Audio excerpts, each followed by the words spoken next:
We here. Say it loud. Ball boxing and blunts, we here. Whole squad in the cut, we here. Hands up if you up this year, we here, we here, we here, we here. Ball boxing and blunts, we here. Came up out the mud, no fear. Say it from your chest, make it clear, we here, we here, we here, we here. Full court press on a Friday. Backboard shaking in the driveway. Sweat on the floor, got the side fade. Still hit the step back sideways. Hands taped up in the hallway. Shadow box hard on the off days. Jab so sharp, leave a jaw days. Look so mean, make the crowd crazy. Backseat full, past that. Long day, let the smoke map that. Laughing with the fam, we past that. Broke old life like a bad habit. Numbers on the board when I clock in. Gloves hang up, then we clock in. Light one up for the losses. Two more up for the progress. Ball boxing and blunts, we here. Whole squad in the cut, we here. Hands up if you up this year, we here. We here, we here, we here. Ball boxing and blunts, we here. Came up out the mud, no fear. Say it from your chest, make it clear. We here, we here, we here, we here. Ball boxing and blunts, we here. Whole squad in the cut, we here. Hands up if you up this year. We here, we here, we here, we here. Ball boxing and blunts, we here. Came up out the mud, no fear. Say it from your chest, make it clear. We here, we here, we here, we here. Early in the morning, hit the park first. Net torn up, but the shot work. Crossover cold, make the ground hurt. Whole block, yeah, when the rim burst. Late night rounds in the basement. Mama upstairs hit the pavement. Every little thud is a statement. Every little cut is a payment. Roll up, talk dreams when the smoke rise. Plotting out plays for the court side. Talk about belts, talk about courts. Trials, every bruise turn war strikes. Cousin in the back still laughing. Chain on swing while we passing. We ain't had much, but we had this. Ball boxing, no blunts in the plan, kid. Ball boxing and blunts, we here. Whole squad in the cut, we here. Hands up if you up this year, we here, we here, we here, we here. Ball boxing and blunts, we here. Came up out the mud, no fear. Say it from your chest, make it clear. We here, we here, we here, we here. From the curb to the canvas, we here. We here. From the park light shining, we here. To the chair. From the first small bag, we here. To the big bag. Same crew, same block, same tag. We here, we here, we here. All boxing and blunts, we here. Whole squad in the cut, we here. Hands up if you up this year. We here, we here, we here, we here. All boxing and blunts, we here. Came up out the mud, no fear. Say it from your chest, make it clear. We here, we here, we here, we here.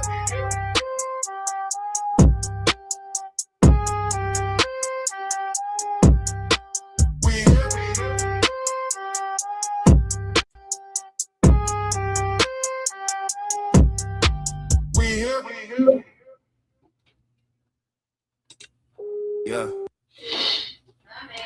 Salute, man. Salute, man. Salute, man. Everybody pulling up. Salute in the building.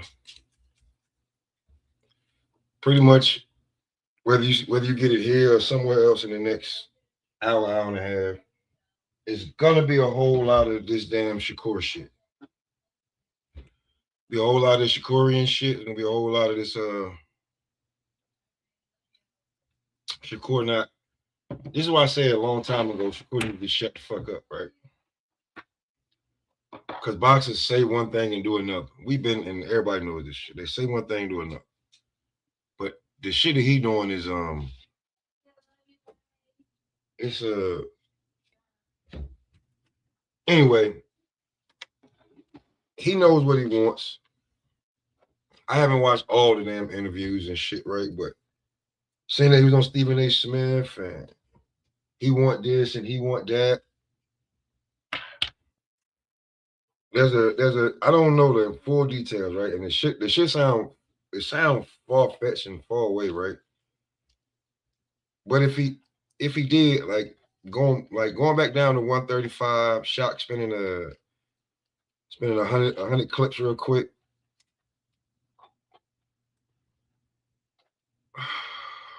To make the fight, like that shit is it don't seem real, right? Could be real, don't seem real.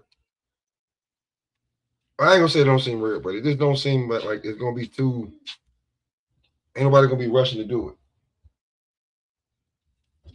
But to say the man is a duck when,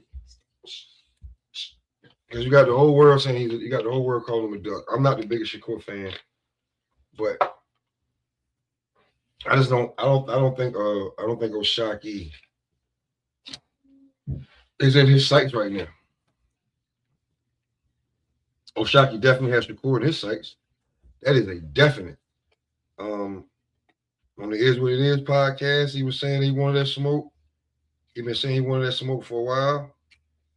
I don't see Shakur you picking him to fight next. I just don't.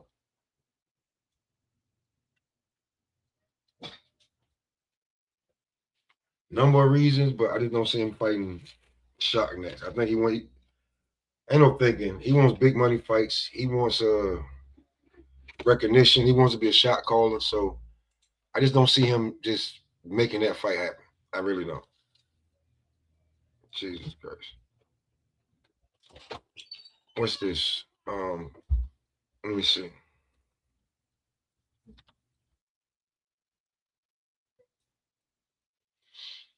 What did he just do?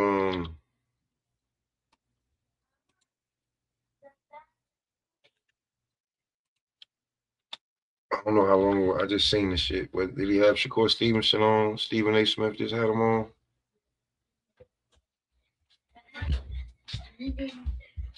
8 hours ago, right? All right, so let's listen to some of this shit real quick. Let me see if I can pull some of this up.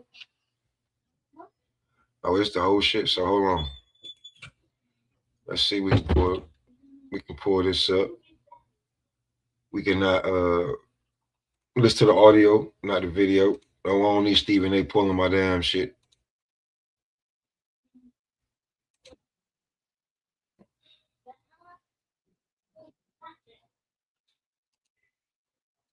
Yeah, I don't need Stephen A. pulling the shit. So let's see. We can just listen to what Shakur said. It'll be first time for me too. Exactly hearing this conversation.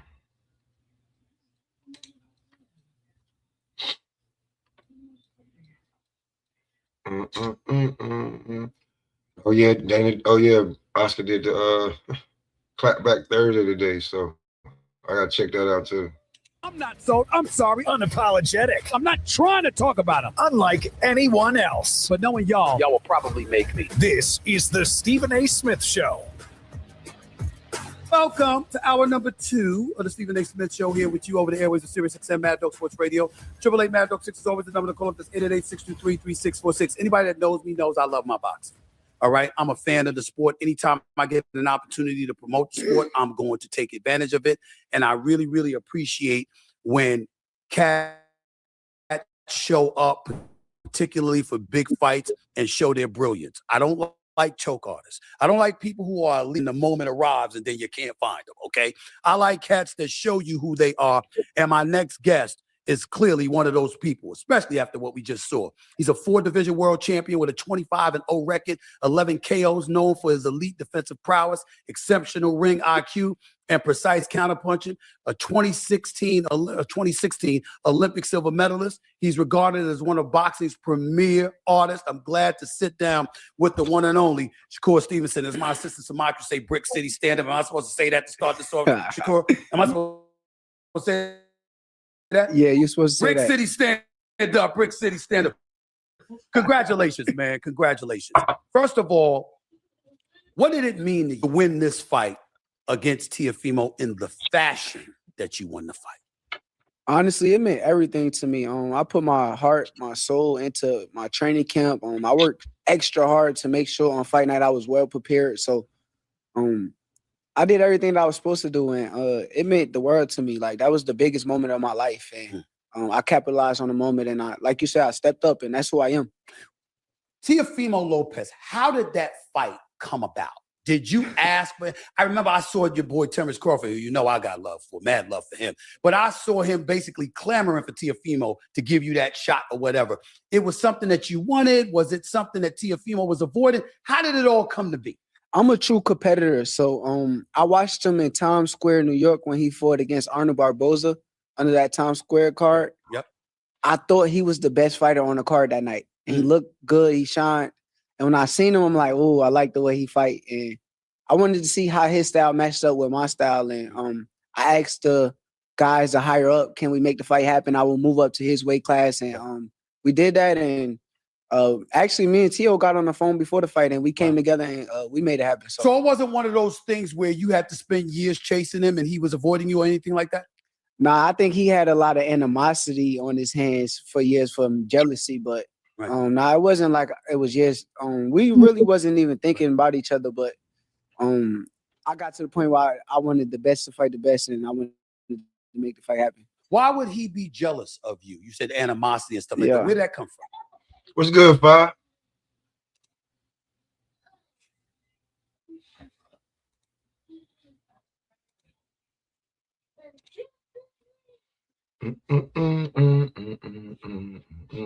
Bo, what's good?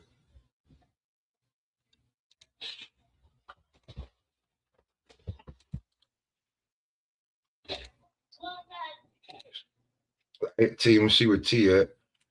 Open this joint up. I want to know what people think about this topic at hand. Let me see what Five. Let me see once Five finish what you doing. Let me play this real quick. I think it came from the fact that I was getting paid more money than him when I was signed to the top rank, and I said it. I said, if you got an issue with me, come fight night. It's gonna be the time to solve your issue. I'm gonna be right there in front of you. I'm not gonna be running. I'm gonna be there, and you can get in the ring and do what you got to do. He actually thought you were going to run? You thought that he thought you were going to run? Everybody thought I was going to run. Everybody before the fight.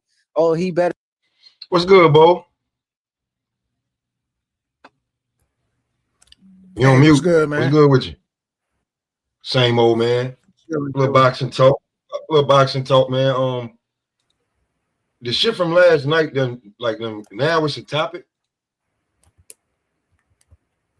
Is that what everybody was like arguing in the chat about? Yeah. But It's a topic. Now it's a topic. It's a topic now that everybody, you know what I'm saying? I kind of like, we wanted to harp on it last night, but you see how that shit went. Then I just saw the group chat. Well, that shit was lit, bro. I said, God damn. I'm about 300 messages behind, man. And then we went to like today I was on another platform. I kind of hijacked the platform and kind of like was talking about this. Yeah. But it was close your door, Mello. But it was way better boxing conversation. You know what I'm saying? Everybody had a different take on it. But you know what I'm saying? It ain't go the way that my shit went. You know what I'm saying? My shit went left really, really quick. You know what I'm saying? Where I don't know if you saw the beginning of this shit, but like I may be getting a community strike if YouTube catch that shit, bro. For real. Damn. For real. That shit started out. If you see the first beginning of that shit. But now it's a thing now though, right? Yeah. With all of this, it's a whole lot that Shakur accept whatever kind of go back down. Oshaki pays the $135,000, $120,000, and you get to fight. Y'all get to fight at 35. It's a lot. It's a lot, bro. So, but now it's a whole lot. You know what I'm saying? So, I don't see Shock as being like top on Shakur's to-do list. I just don't. I think it'll be a good fight, though. That's not the question. I just don't think it's gonna be on his to-do list right about now. Maybe in a year's time, but right about now, you got to capitalize. You can't let the momentum. You know what I'm saying? Right about now. I mean, I would personally, shit, if that's the fight to make, I'll make that fight. Especially if Shock talking about he'll go to 140. But he's saying it's 135. See? Oh yeah, I don't think Shakur going back down. That's what. Well, he ain't that big, so he could still go back down though. No, that's a lie, bro. That's a lie. He is not a little dude. That's why everybody be like, yo, stop the bullshit. You was not a little dude. People who've seen him before say he's not a little dude. He's not. They say he's built like a fucking a state championship high school running back. Well, remember when he showed me them pictures right before they fight, I was like, damn, motherfucker bulked up. Yeah, that's because he ain't got to cut that weight. Yeah. Mm-hmm. Yo, But I mean, I'm here, but dog. the way he's talking like he can still make the weight. So was Boots, and then you see what happened when he actually had to be truthful. Right, man. Them boys in their prime, growing, man. That's why I was surprised that David and Shakur was down there at that weight that long in the 30s and 35s. I'm like, bro, y'all killing yourself. I get it, you know what I'm saying. Certain people want the glory division at 135 and stuff like that, but man, you can do it while you're young. See, now they getting pushing closer to 30 slowly. You know what I'm saying? They ain't gonna be able to drop down like they once was. They gonna kill themselves. That's how I look at it. They gonna kill themselves trying to do that. word. And I'll be Man. like, if it was, I bet you if you was like, yeah, I got 10 million for you to fight Shock, then yeah, we gonna try to make 35. Man, he gonna push it. He gonna push it. Show gonna push it. But if it's But 10 I million, tell you what though, even though it might sound crazy, I think it'll be a legacy fight. Shot ain't no pushover. I don't think the fight can happen down the road. You know what I'm saying? And they have facts. They got a storyline too, bro. You know what I'm saying? Like they got a storyline. Build on that. You know what I'm saying? They go back for years from 126. You know what I'm saying? So like I mean, I wouldn't mind seeing it. Like I'm not tripping if he fights Shock. Just make it where it makes sense. You know what I'm saying? That's all I'm looking at. Make it where it makes sense. Where y'all both, you know what I'm saying, feel like y'all at y'all best. Because I want to see him beat. If you're going to beat him at his best. You know what I'm saying? Like, get your full credit. Because it's already, certain people already want to take credit for the opponent when you beat them and stuff. Like, I want them at their best. Personally. And I want to see Shakur and Gary Antoine. You already at 40. You know what I'm saying? That's who I want to see. Do that fight, man. Antoine want to save that shit for last. Damn, man. Like, that's a fire fight for me, dog. I mean, that'd be a good fight too, but a lot of these dudes, man, they know who's the real, who's the not, because when they know. talk about I want to save them for last, then to them they like, shit, I ain't confident I could beat that's the final boss type of guy. I want to say you for the last stage and shit. Like, nah, man. Like, if it's right there, go ahead and get it. Yeah, word. Let's get this shit going right now. And that's all I want Shakur to do. Like, you know what I'm saying? Like, just keep cementing your legacy, man. Go get the good fights and good names that you can get right here in your division. Now, I'm for him if you're gonna get Devin, but let's just be logical about it. Do we really think it's gonna happen? Nah, not this year. You know what I'm saying? So it's like, go take over your division. You got a lot of solid names there. You know what I'm saying? And that'll keep boosting your profile. And you're gonna keep getting paid doing it. So I'm like, bro, you got a nice little division right here with a bunch of fights. You can just line them up and just knock them down. Maria, salute. You got then you got then say you go fight Devin. Now you done boosted yourself up. Possibly got some more belts. You know what I'm saying? And I think that's how I'm looking at it. Dom Smith fight is a decent size fight. He can get about 7-8 men for fighting Dom Smith. Because Dom Smith just beat the boogeyman. He got his own little momentum going right about now. Man, I'm gonna put it like this, man. You can bluff that kind of band bullshit, all of that. Man, none of these dudes trying to fight Shakur, man. They ain't trying to fight him because you can't duck at 40 though. At 40, like that's one. Hey, you might not call it a duck, but I call it a business decision, because they be making business decisions on certain fighters. They're like, he can't sell. They just make up excuses and shit just not to fight the dude. But see that here go to this is why before I jumped. No, I was supposed to have been on hours ago, but they're gonna be using that same logic against Shakur when it comes to shot already. See what I'm saying? That if he don't go back to 35, take this fight, that he's ducking. Because everything. That's why I be like, Shakur need to watch what he say sometimes. Man, only dude I know that really want to fight him right now is the Muratalla dude.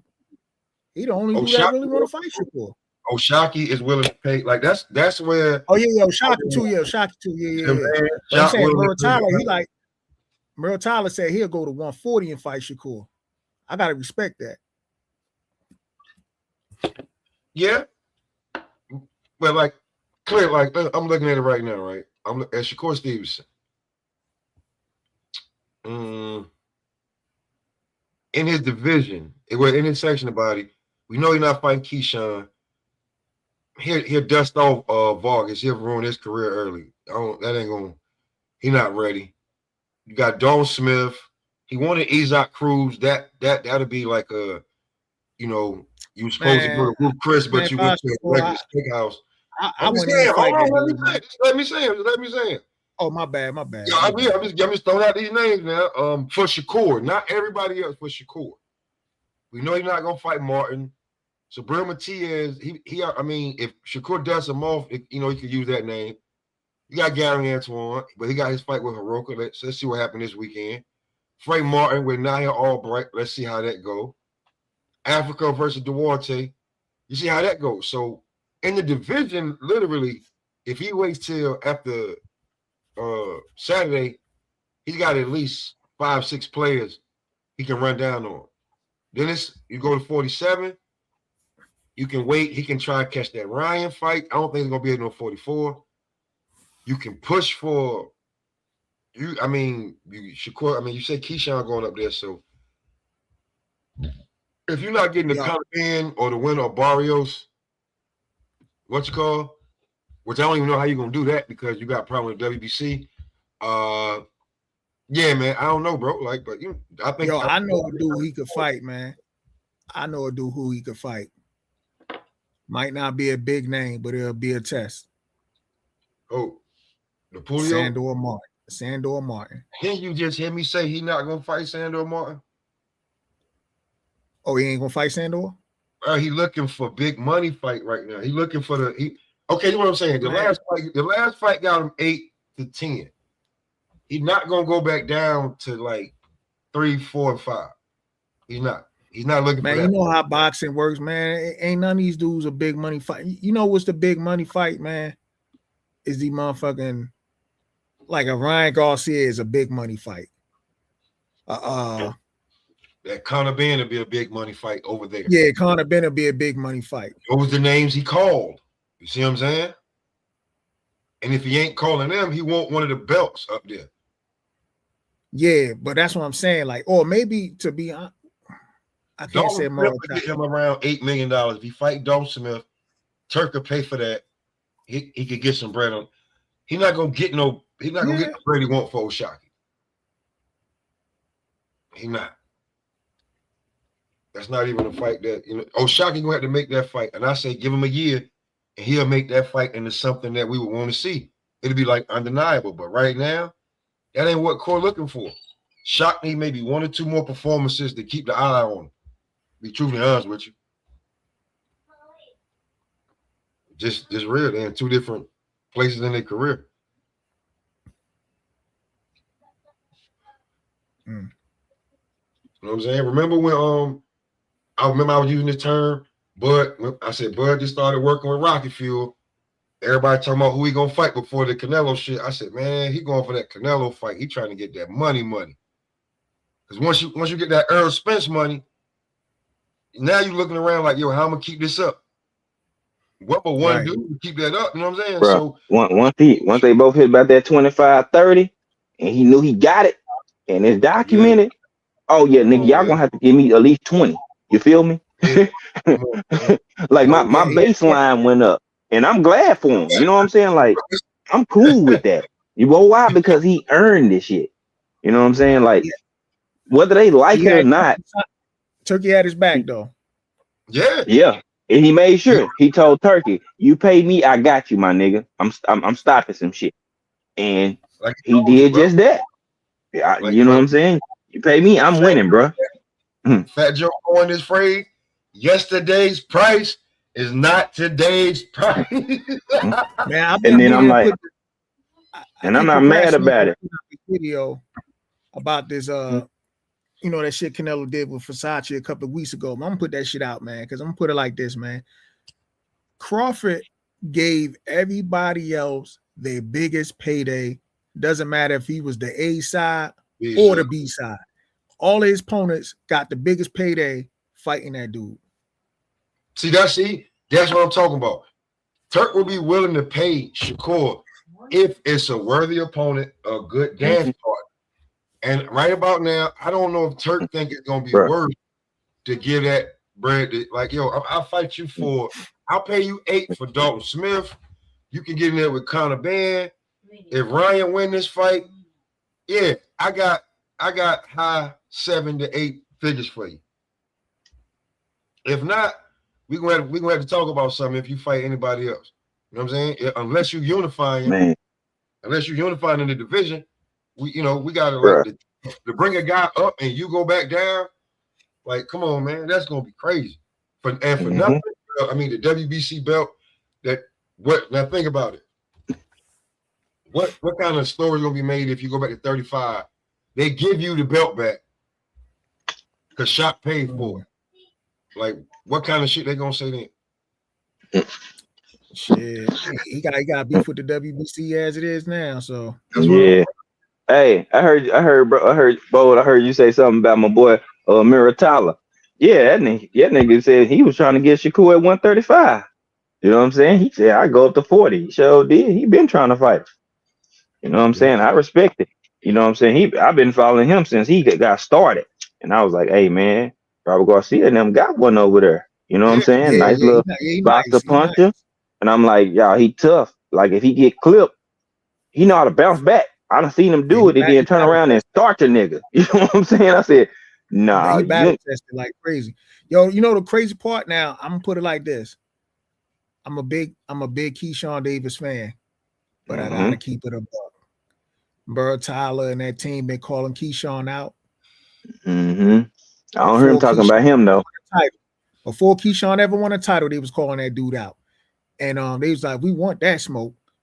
That's why I was kind of like a little disappointed when, even though it was kind of funny when Keyshawn Davis pulled out that belt after Muratalla beat Cruz, and he's sitting up there talking about get that celebrating amateur shit out of here, and it's just like, bro, you celebrating another man went over a dude that whooped your ass in the goddamn amateurs, like. Hey, Bo, I give you a little bit more. Remember, he over here clapping like a female because this nigga won. Bro, what you so happy for?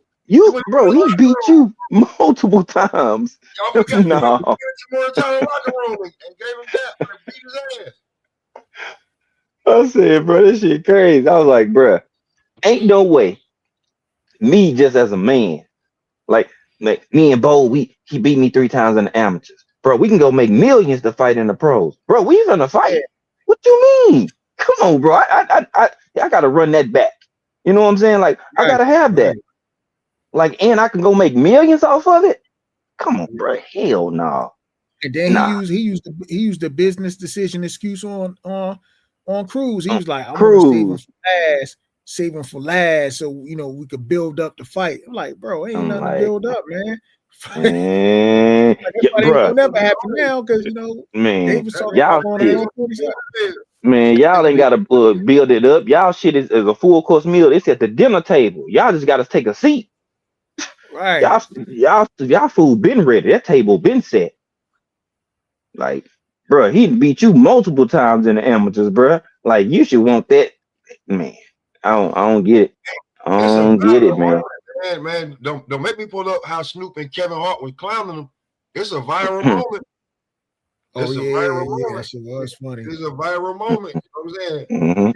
Nigga, you can't be talking about you making a speech while he dancing around the ring, nigga. After you lost, that can't happen.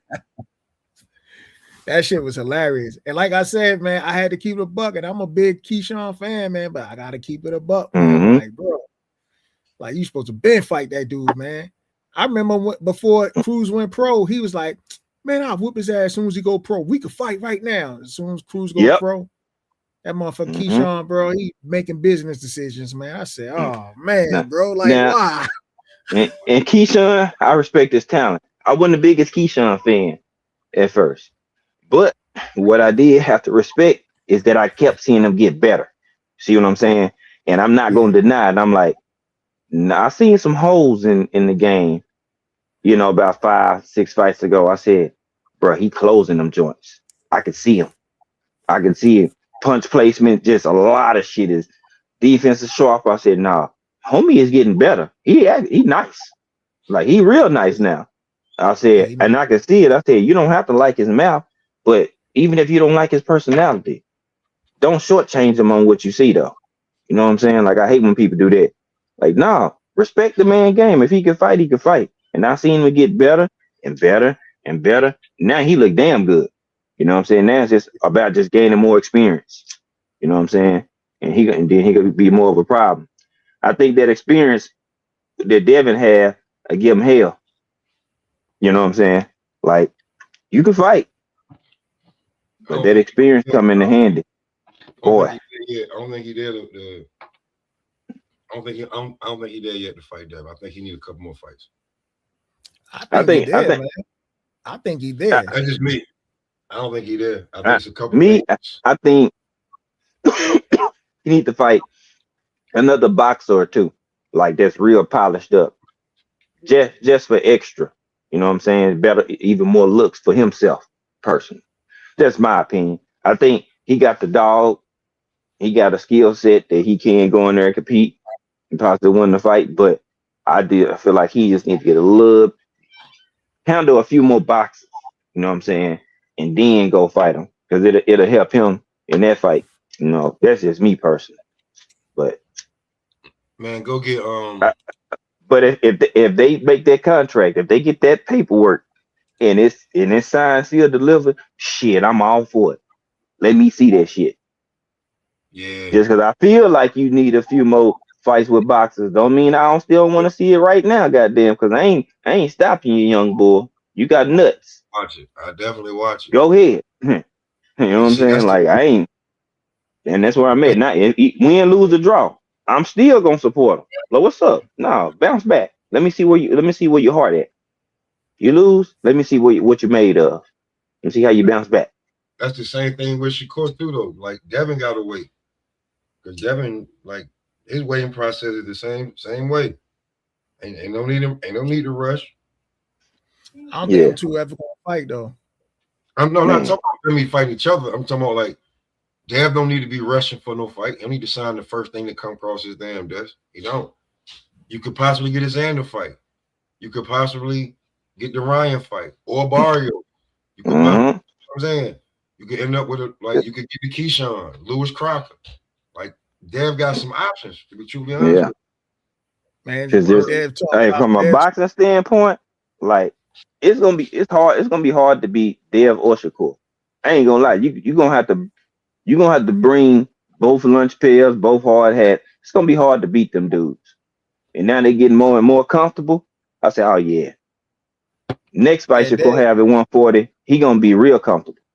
Real comfortable. And then the next fight, if he stay right there, he gonna be even more comfortable.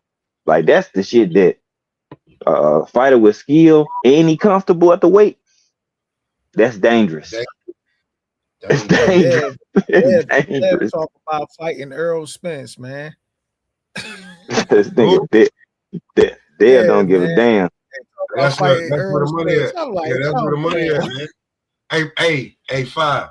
I know it's right? And Bo, I'm telling you, these dudes have entered prize fighting round, man, where they'll fight you, but what's the, you know what I'm saying? What's the number? Like, they ain't like before, they'd be like, what? Motherfucker, I'll fight you for this pencil right here.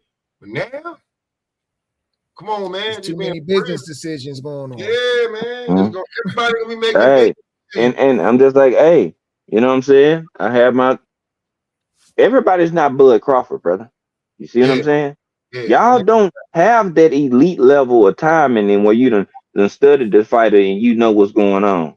Then whatever he got going on, that nigga Bud just like, oh yeah. And Bud said after the fight, he's like, man, someone right, but and Bo Mac did too. Like something was off with EJ, but shit, he hopped in that ring. We gonna whoop that ass. You know what I'm saying? I'm like, that's how I feel. Shit, nigga, you hopped in that ring.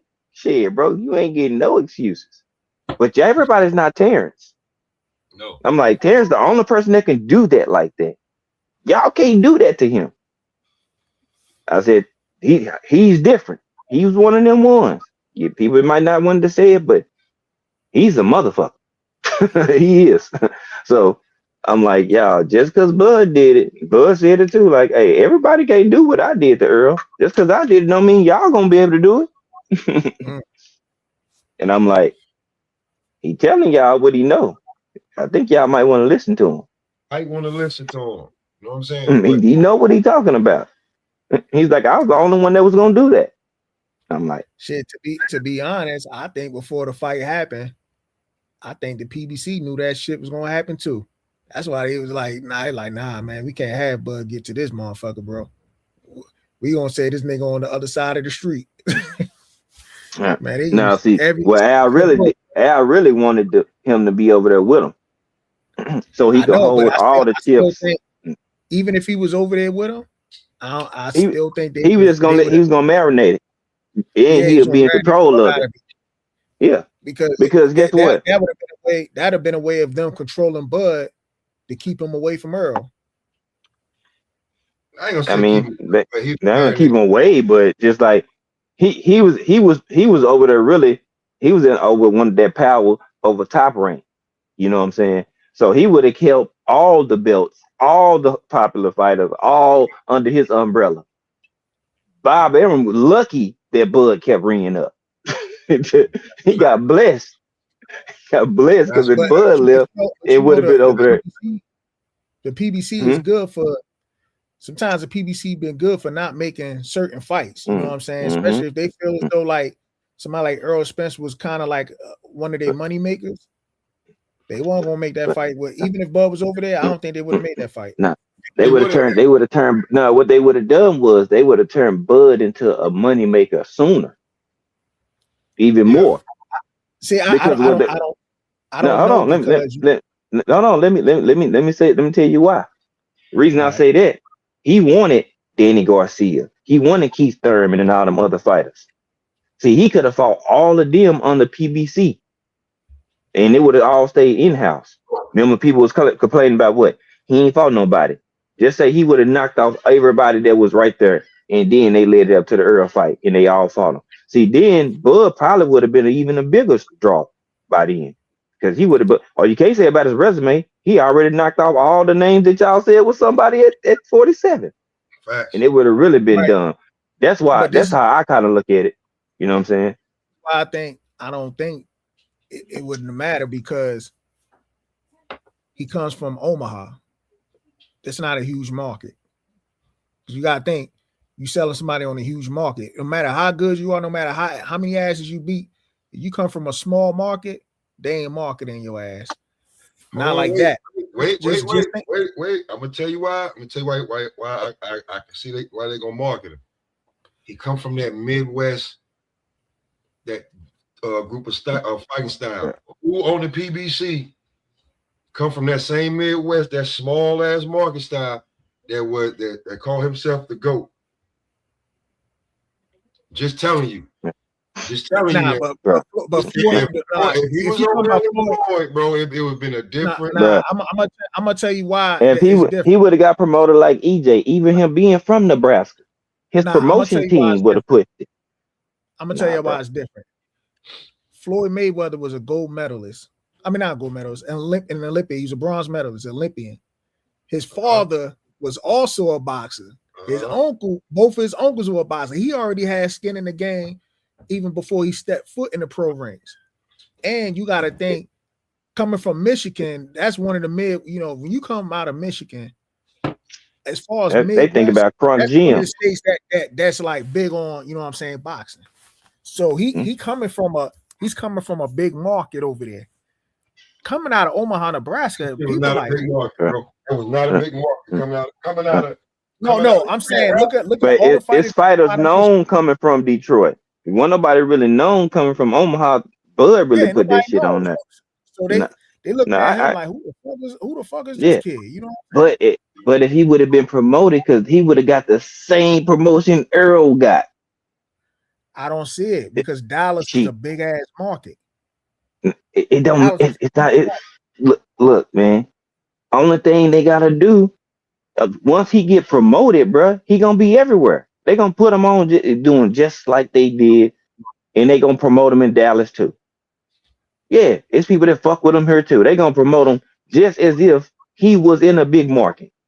And it's about who promoting you. Top Rank didn't post their nigga fights. They just let it go then the week of. At least with PBC, you know it's gonna be playing doing football games and everything. You know what I'm saying? He would have got the same shit. Earl Spence markets are New York and Dallas. California too. I just feel as though California too. California, but like I'm talking about like the cities. Like he got the boroughs. He got the island. I don't know if he got the boroughs, man. He might got the Long Island strip. Bro, He ain't got, I don't think he got the boroughs, man. Got some boroughs, bro. I'm telling you, bro. They were fighting at the Barclays. Like I'm just being real with you. Like I keep telling y'all, man. So, bro, I told y'all, Eric Kelly Gym. They watched it. I told you, my man Puck watched the damn fight at Eric Kelly Gym. Man, he was beef at the time over some work shit, right? So he didn't take heed to what I told him. So he was like, I don't know what the fuck I'm talking about, this nigga. So he was like, all right, cool. He bet $5,000 on that shit. And Eric let him, and then because he was betting niggas, I think Eric bet him that Buck was gonna win. But he was feeling so confident. I was like, yo, Eric, line your ass up, nigga. He called me before the fight was over. Because he had already started paying niggas their money that was in there. They watched it on the wall on the projector. And Eric Kelly Gym. That's in the city. Just telling you, EJ had, bro, the dude across the street pulled up in his Maybach with 28s on it, mad in the motherfucker. He lost $8,000. I live way out here in the boonies. That boy had a lot of territory out here in New York. You ain't even got, like, you see what he had all of Dallas with him. So yeah, man, yeah, Earl Spence, yeah. Up here, I'm what I'm right, maybe Shoo now. Yeah, Earl Spence still top 3 most loved New York fighters, and he don't even claim New York. I'm telling you, it is ridiculous. But that's what you call a fan. Bruh. That nigga, I would call Bud. Say, my nigga, hey, how much you gonna charge me to come do some work? Mm-hmm. Tell me what you see. Fuck what some of these old niggas see. Nigga, what you see, your eyes is fresh. I'm gonna put your pride aside. My nigga retired. Fuck that. Go get him. Call that nigga. Shit. He got Bregman over there with him. I think he's gonna be good. I'm just saying shit, man. Fuck all that. That nigga ain't fighting. I ain't fighting him right now. Nigga, I'm finna come out like a goddamn Super Saiyan. Fuck that shit. What you saying? Pull a Joshua? Go work like he went to go work Boosie? Man, shit, nigga, why not? Shit, Bud retired. Bud chilling. Yo, something telling me though, even though he's retired, I don't think he's really retired. I think he looking for $100 million payday. They give him $100 million. He said he wouldn't, but let the right person be. Yeah. He said he would recently, but remember, when he was talking to Andre Ward, he was like, "Yo, if they put $100 million on that table." But then he went over there with Ryan Clark and them and said he wouldn't do it. Yeah. We don't know where he really at with it right now. That's where. Yeah, I think he split. I think he 50-50 on that shit because he like, yeah, I say that. Now, if Earl come out looking A1 and starts Timzu, and he get another fight and still look good, I can see a nigga like shit. Line that shit back up. Fuck it. Damn, so you want him to get destroyed again? Shit. Oh man, I think Earl need to stay away from Bud, man. That shit was a massacre, bro. Now I'm gonna say this, right? This is what I'm gonna say, right? If you're Earl, if you're completely healed, right? Mm-hmm. Healed, I can see you wanting your get back. Mm-hmm. Completely healed. That's if you're completely healed. Man. Look. To be honest, I feel bad for Earl. And the only reason why this is the thing. It's because if he's gonna want to remember all the excuses they made up after he got his ass destroyed. Do you really think the Earl Spence fans are really gonna ride with that rematch? Yeah, I don't see that. He don't care about that. That's the difference between Earl Spence and them dudes that are no longer on damn YouTube anymore. That's the difference between them. Mm-hmm. Just the real but difference. he was letting them YouTube dudes hype him up though. He wasn't saying nothing to them, bro. Like when you think about it, all them Let them niggas talk. He let them talk. He never Earl gave who interview. He gave what? He gave Elliot interview and his damn wife. That's where the interviews came from. All them niggas that were talking that crazy shit. You know what I'm saying? Like if my motherfuckers ain't never seen Earl Spence in real life. Like he don't talk to y'all. Like y'all niggas just was on the bandwagon because it was the algorithm. I can't tell everybody, hey man, y'all stop being y'all. Well, if y'all gonna talk, y'all talk. I know a few people that actually did know him. You know what I'm saying? But it's just like, man, look, niggas don't give a fuck. We love the man that nigga did what he's supposed to do. Now, the real Earl fans, we know, yeah, you from the pack on some shit. We know. Ohio run by was good, bro. What's good, man? Step in for a second with y'all guys, man. What's poppin'? Mark is my boy. What's good? What's going on, Pep? Chilling, man. Just have fun with three midgets. You know how I get down. Mm-hmm. You know what I'm saying? Ohio runs the bedroom. They know it. They can pop the truck and three of them pop out. Three of them. One bite me on the ear. You know what I'm saying? Mm-hmm. Mm-hmm. You know what I'm saying? Other two, yeah. Let's just say they busy. You know what I'm saying? They busy. They active right now. They activated. You know what I'm saying? One of them gonna be the mandatory. You feel what I'm saying? I'm gonna show them I'm pound for pound. You feel me? Nah, I'm just chilling though, man. I'm chilling. I ain't doing it right now. I'm chilling, bro. I'm chilling. What y'all talking about though, man? I just tapped in. Well, a little bit of everything.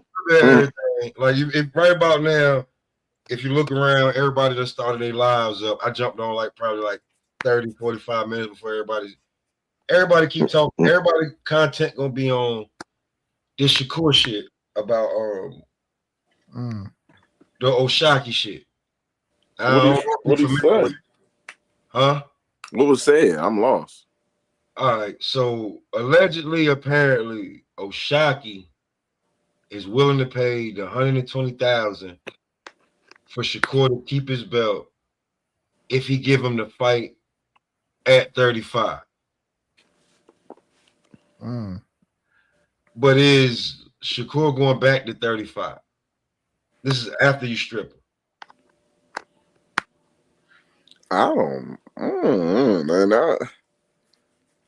First of all, I ain't about to pay nobody sanction fees. That's first and foremost. I'm gonna tell you that right now, dude, because that wouldn't be a good look. That's not a good look. You paying somebody sanction fee and then he kick your ass on top of that.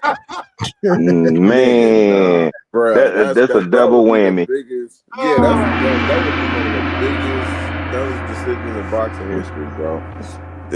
But it's different. I don't think we ever heard anything like that before. I don't think we ever heard anybody say anything like that. So it's kind of different.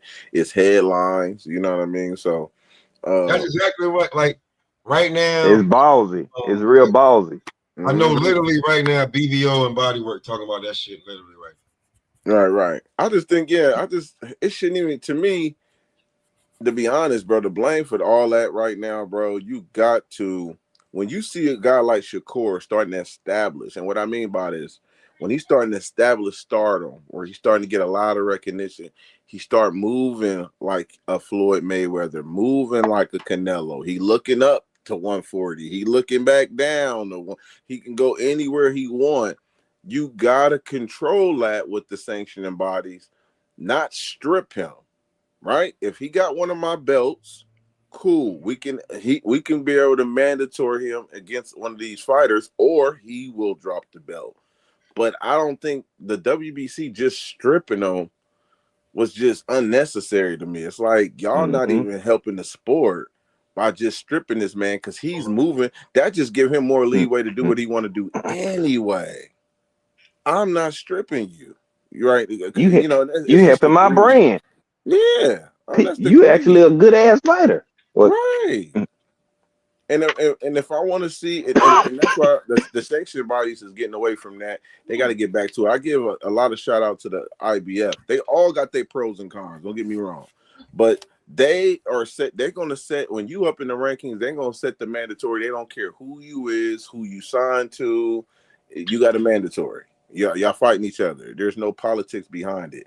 But yeah, that's the only thing. We're talking about this now because the WBC did what they did because, you know, Shakur not paying. And then now Shakur getting to the point now where it's like, bruh, so is that means you're not going to start paying no sanctioning fees now with the belts? I mean, this is part of the game. What are we talking about? Like, this is what it comes with. Or you promoting the Zupa, whatever, the Zupa boxing. Your ass about to start doing that where, you know, you don't want nothing but the Ring magazine belt. What are we pushing here? Nah. What is the motive? That's what if you tell me the motive, I'm rocking with you. Just let me know what you're trying to do because I'm confused. They get paid off them damn sanctioning fees with all these belts. So I think they're gonna have to put a cap on it. That's reasonable. Man, shit. He shouldn't, and I will say this, G5, I will say this. If I'm moving up and fighting a bigger guy or fighting in another weight class and I'm not defending my 135 belt. I went and won that joint. Yeah. I didn't already have it. I went and won. I already won it. I shouldn't have to pay a fee after the fight when I didn't even defend it. That was my. I said the same thing, but like it was brought to my attention that was part of the bylaws that they already had in place. They don't do it for everybody though. They don't push no bylaws on everybody. They don't, because if that was the case, you will see way more people dropping them goddamn belts. You see what I'm saying? You will see way more people saying. I mean, you might see way more people now because remember, a lot of people was putting this damn belt on a pedestal. They're like, oh, it's the most prestigious belt. Yeah, I was sitting up there like, man, what? Like the stuff they were saying, I was like, they must have heard somebody else said it, and they just repeating that shit, man. Of course, they heard somebody else. Yeah, I like it because the belt is green. It's somebody else. It's always somebody else talking point. That's when I'll be like, yo, you know, I'm not even about to stress my intelligence on you because you talking somebody else talking point. This is not your talking point. Mm-hmm. You know what I'm saying? So like, I'm about to get disrespectful because you are a clown. You trying to come over here like we not official and try to use somebody else talking point. That's bullshit anyway. And you ain't even backing on it. Now I gotta light your ass up. And here's another thing too, because you know we talking about the sanction fees. That's always been a part of boxing. Now, one thing I will say, I think with Maurice Suleiman, listening to him very carefully. I listen to him, man. I listen to what he say, even though I don't agree. I do think he raised the prices a little too high on some of these fighters since Turkey has entered the building, if you know what I mean. So he will raise the prices and say, well, under an estimate, I think he's making this much, so I'm going to get this much. Bruh. Nah. You can't move like that because now they're going to start looking at that like, you don't know what I'm getting, you know, and then you set this trend. Now that Shakur's Terrence did it, he retired. And I think that was the perfect time for Terrence Crawford to retire because now you messing with that WBC and disrespecting them, bro. You might not make it undefeated on the scorecards. you know, against guys like Maurice Suleiman, and then them other sanctioning bodies start being in cahoots. I just don't trust it. So I think Terrence left at the right time, but I just think it's a trend. Now Shakur's talking about he don't want, out of all people, like, come on, now you don't want to pay sanctioning fees, bro. Like, come on, man. So I just think, don't get me wrong, it's a balance to it. It's how much is you paying? I mean, is Maurice putting too much on the price of those belts? He could. That can be a strong case that he might be doing raising it a little too high based on what he think, instead of just trying to cash out. Yeah. So it doesn't. On some real shit, this what I would have done. I would have been like, Shakur, I need you to fight somebody in the WBC at 140. I'll let you keep the belt. But yeah, I need to get, if you're not coming back down to 35 to defend the belt, 40. I can get you the Dawn Smith fight. Yeah. Like, I'm not just gonna strip you at 35. I know it's like the only fight you want at 35 probably be Tank, and he got other shit going on. You don't want any other fight down here. You only want the Tank fight. Let's just be real. Like, let's cut the shit. He don't want nothing else down here at 35 but the Tank fight. That's not there. So up here, I can get you Dawn Smith.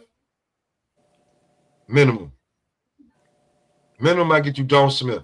I know Turk gonna give you about 7-8 million for that. Hold on. Unification. Let me ask you something, Rob. Let me ask you something real quick. Yeah. Let me ask you something real quick. What was the sanctioning fees that Shakur said it was too high, that he didn't want? What was the price on that? Y'all remember? It was I think like 120,000. It was 120,000. Okay, let's cut half of that. To not defend the belt. Okay, I would have cut it in half. I would have cut it in 50. I would have negotiated with him. So okay, 50. 50K would have been cool based on I got 17 other divisions and other guys are paying. That you gotta be able to stop having this greed and meet somebody in the middle, especially when you start to see fighters give pushback. Maurice got to have some pride to himself too, bro. Like, hey, people are starting, when you get to this status, I've always said this, when you get to the Shakur where he's at now, where he's starting to say, I'm picking and choosing, he ain't caring about those belts like that. He's starting to get to that mode now where he be like, sure, I need the belts for. That's a fact. Once he get there, guess what? We're gonna come out with a new franchise, new franchise tag, new franchise. Yeah, nigga, you're gonna come up with a new franchise now, a new franchise something, so you can put a tag on them, so you can be. That's what happens. That's exactly what happens. You got to maneuver now because your greed. So I don't want to put it all on Shakur, but he got to be able to meet that guy in the middle, because at the same time, what if he doesn't? I guarantee you, I'm gonna tell you another fighter who will start doing that. Hitchens to start. Oh, I ain't about to pay. I ain't about to fight so and so. Hitchinson already dug in fights that he don't even want right now. You're talking about the money got to be right. This and nah, bruh. I'm from Ohio, bro. When Adrian Broner was on top, he never mentioned other people's purses and what they have making and what Broner fought everybody. So we got to cut that BS out right now, bro. He was at the top selling arenas out, and he still was fighting everybody. He never brought up what they were doing, how much they were selling. Broner fought him. So for Hitchison to start talking like that, I could see him playing the sanctioning fee game too. Mark my words. We talking about it now, but don't be surprised if Hitchison talking about, oh, I ain't paid the sanction fees, I ain't paying that, and then get stripped on purpose as a strategy to duck somebody. I don't think he could. I don't think Hitchens could afford to be trying to play politics with the sanctioning bodies. He don't really sell. You know what I'm saying? No, you're right. He the type of dude. He need to let that belt build his ass up, and then he got the turn off button on him, bro. Niggas, he got like niggas people from black to green don't like him, bro. It ain't no race thing. A lot of people don't like Africa. I like Hitchens. I just don't. Yeah, I like him as a he's fan. Not you know confident what I'm saying? in himself, bro. That's my problem with him. I want him. I don't like him saying certain things he say publicly. As you know, if he had a PR team, you don't tell people you don't think you ready for Matias. I thought he would have beat Matias, bro. You know, I thought he would have. I don't know, man. The way he looked against Lemos, I can see why he probably had a little doubt. Yeah, right. Okay, I get what you're saying on that. Yeah, but he was saying that before even that fight, though. See, Oh, you that's got okay. if you followed him, bro, he had so much energy for Montana before he was even stepped. That boy wanted Montana head on the plate. He has certain energy for guys he think he can beat, and when guys he feel like is a threat, it's like, oh, okay, hold on, man. They gotta make that business decision. Yeah, it's like he makes it too obvious, and I think he's too talented. That's why certain fights I probably won't pick him because of his mentality. Once I start seeing that come together on top of him, if he's still winning, then I'm like, okay, we got a complete fighter. But I think he doubts himself a little bit too much. Mm-hmm. A lot. It ain't even a little bit, and it ain't even hard to see. He doubts the fuck out of himself when it comes to certain. You know what I'm saying? Mm-hmm. Got all the smoke for Keyshawn, but don't want to fight Shakur. Yep. He got the skill set. The boy got the skill. He's a good fighter, bro. Ain't no if you sitting there talking about he ain't this good, he ain't that, you hate him. You really just have a dislike for the kid. I'm gonna tell you what his problem is. His problem is that right now in this day and era, he's a Timu Devin Haney. Damn, man, not the Timu. You call that man Timu? Shit. They got the Emu out there too. Oh, man. If Devin Haney is Amazon, he definitely Timu. Man, hey, he got that Emu out there. Come on, man. They got basically like the same fighting style, all that shit. They got the same pedigree coming from the same, supposed to be underneath the same umbrella. It's just that like Devin was first. You know what I'm saying? Devin's Amazon, and hey, don't act like your damn baby mom or your girl you fuck with got a bunch of shit in the house from Timu. Just saying. Right. But you know what I'm saying? You gotta make sure that you probably gotta put a little, a matchbook underneath the table here that she got from there, because this shit, everything ain't, but it works. You know what I'm saying?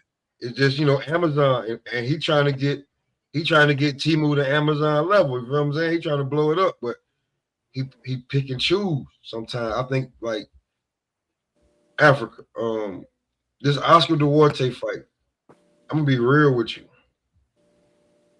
You need a stoppage if you want people to start looking at you. Because here's the thing. People are tired of 12-round bouts. We're getting way too many of those. I'll be real with you. When all you guys are talking this crazy shit, I'm gonna, and then we go in there and see, man, if you would have told me this, I'd have been prepared for this. Now I'm falling asleep with popcorn falling all in. Falling asleep, damn. You know what I'm saying? Yo, like, I ain't gonna lie, man. I fuck with the 12 rounds fights, man. I fuck with it. I mean, but I can see the other side too. Like on the card, you do not need every fight 12 rounds. No, I you right. You need balance. You definitely need balance, because I'm with you. Right, I'm with you on that. I'm with you. I think I love I like Sweet Science too. Don't get me wrong, but me being on the other side, the promoter side of the game, man. Go ahead, bro. My bad. Like that ass whooping Shakur did to T.O. I enjoyed every bit of that shit. Now, that was a master class. This is what I'm gonna tell you, right? If you at the fight, or if if it's a big fight, you pull up big screens to your homie crib, some shit like that, and y'all getting fat and drinking. Let's just be real, what you doing? I'm gonna fall asleep if I see 3 12-round fights.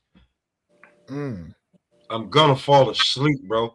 Matter of fact, when you be like, people like, bro, like, I'm like, come on, man, it's an event.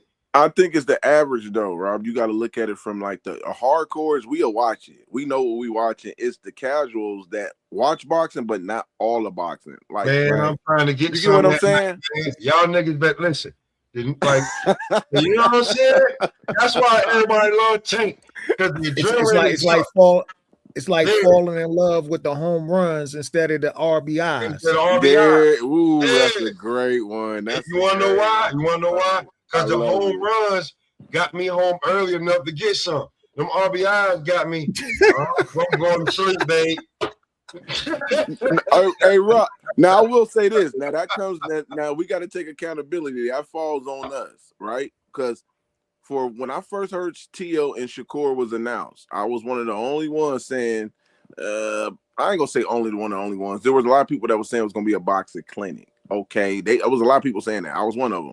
But I had it 60-40. I had it 60-40 because of the accolades, Tio. But I just thought Shakur was going to outbox him and look good. Now, Tio had some explosives, and he had some athleticism too that I felt like he could display, you know, but it didn't turn out. But I didn't go to that fight. See, I didn't go to the fight. I went and watched that somewhere else. That wasn't a fight that before, let me go.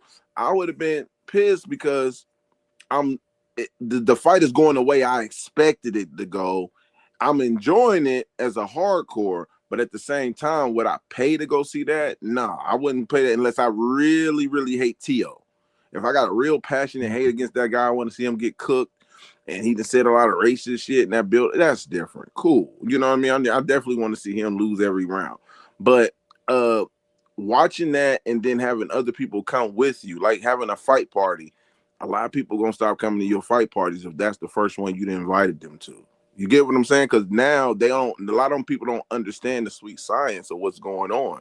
Now, if you go to Tank, a Mike Tyson, Julian Jackson, those type of fights, we know what we're getting when we go to those. You see what I'm saying?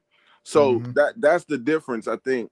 I don't want to hold Shakur, Hitchens to a higher standard when I've already seen who they are. Now, if they can step it up and start getting knockouts, yeah, that would be great, but I know who they is. So why the fuck would I travel go to Saudi Arabia for Shakur and Hitchens when I know nobody ain't getting dropped in that motherfucker or no real punishment going to be displayed? That's something I can enjoy at home. That's just my knowledge of it. Nah, you're right.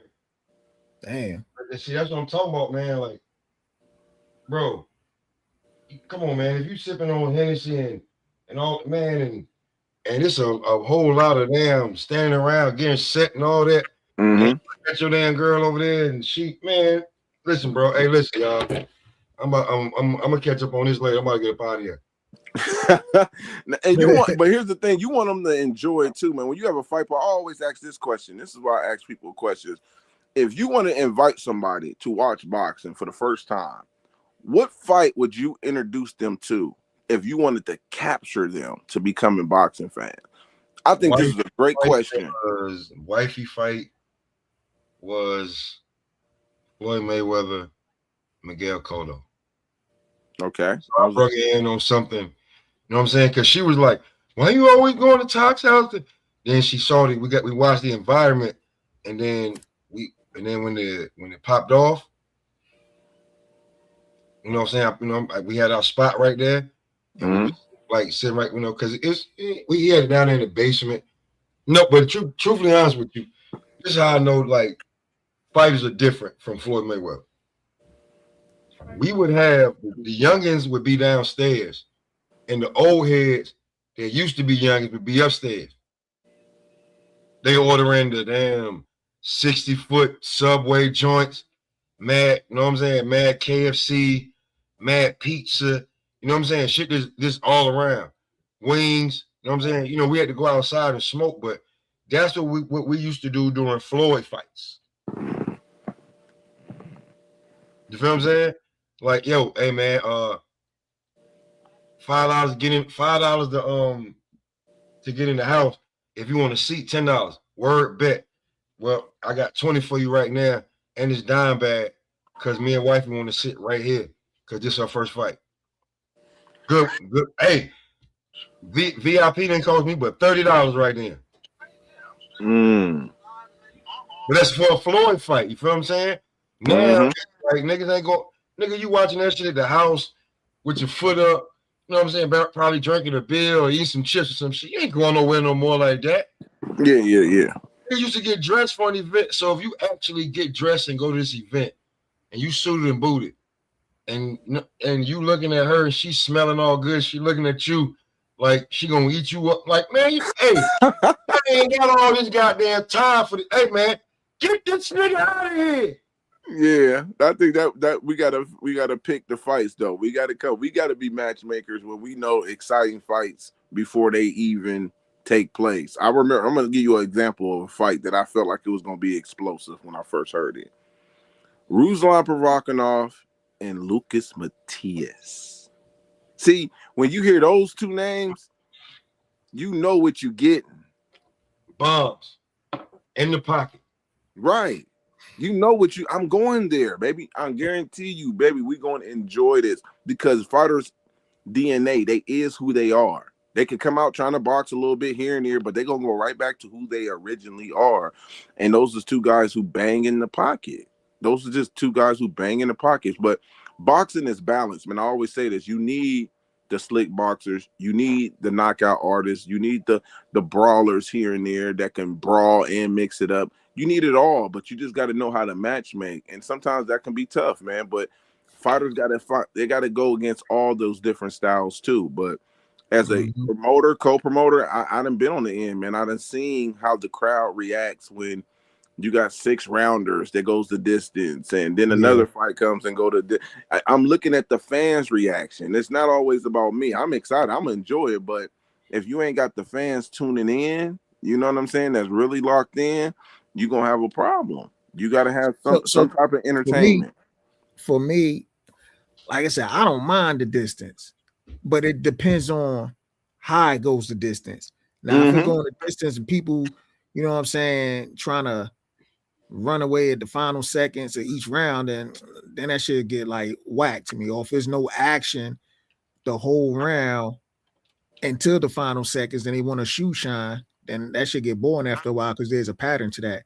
But if it's a straight, you know what I'm saying, these dudes going back and forth and they just happen to go the distance, I'm enjoying that. Because the one thing, this is why I like, and this is another thing I like about the distance, because yeah, when it comes to knockouts, yeah, that shit is all, you know what I'm saying, fine and dandy, but anybody could get clipped. One thing can happen in a distance fight. Like if it's really competitive, you nobody can make an excuse and say, oh, that motherfucker got lucky. Not if he was whooping your ass all fucking, you know what I'm saying, 12 rounds and shit. Right. You know? No, that's facts. Right. But that's the entertainment part, because those are fights like what you saying. Every fight that goes the distance ain't a boring fight. Sometimes we won't. That's why we be bagging for the rematches and then the trilogies. Listen, y'all, I don't even care. Wifey over here bothering me right now. And I just said the same shit to her. Like, yo, if we go out suited and booted, and like, yo, I'm trying to see a knockout somewhere. She said, yeah, I want a fucking knockout somewhere. Right. You want a knockout, bro? Like, come on. If you, like, listen, okay, if you say you go into a boxing match and your woman knows boxing, she knows damn well she ain't about to send her single man to definitely at the damn Garden of the Barclay by him damn self. But if she going, she wants to see a fucking knockout. Now, if it's a great card, you're going to get some knockout when you get back home. That's the type of night I'm trying to have. If I have a goddamn you know what I'm saying? If I have a night where I wake up in the damn morning like, oh, man, shit, it ain't the same. No. Everything was planned for last night, early morning. No, this is not 7 or 8:30 morning. No. It's not the same no more. No. I hear you. I hear you. Knockout from somebody. Somebody give me a knockout, man. I'm with you. Long as you, Rob, long as you call and make sure. I'm not taking up for you. You talking about, yeah, man, I went to the main event. It was Paul Malignaggi and Chris Algieri, man. Nobody knocked each other out. Nigga, I look, you owe yourself. That's on you, dog. That's on you. Don't tell me. I went to the fight. Me and my girl was, nigga, it's Paul Malignaggi against Chris Algieri, man. Sit your ass down. No, like if it was if it's Paul Malignaggi versus Earl Spence or Bud Crawford, then I'm expecting what I'm expecting. Absolutely. As a matter of fact, I drove 9 hours. I actually drove 9 hours to New York. That was the first time I ever CAB? drove to New York. Nope, it wasn't AB. My first time ever in New York was 2014. I drove 9 hours to go see Terrence Crawford versus Hank Lundy. Oh, that was a motherfucking classic. They sold me at the press conference, but I knew it was gonna be a knockout. That's what I drove for. I didn't drive for no distance. I knew that either Terrence was gonna go down because Hank talking about you gonna fill the whole Philadelphia, or Crawford was gonna put pause on that boy, and that's exactly what I got. It was in a great atmosphere, man. I was there. Man, listen, I don't regret none of that. Every mile was worth it. But the only thing wasn't worth it was that New York parking. Y'all parking down there is crazy with them prices, bro. That shit trash, bro. Sorry, man, bro. Shit. It's bad enough you can't find parking, and then when you find parking, then they charge your arm and a leg. Man, it's crazy. It's like $80. Yeah, then let's say, like, if you park and you want to run in and run out the store real quick, motherfucking God. No. I'm already putting a ticket on your damn car and shit. Dang. Ohio, this is what you gotta do. This is what you gotta do. You gotta get your room on the island, right?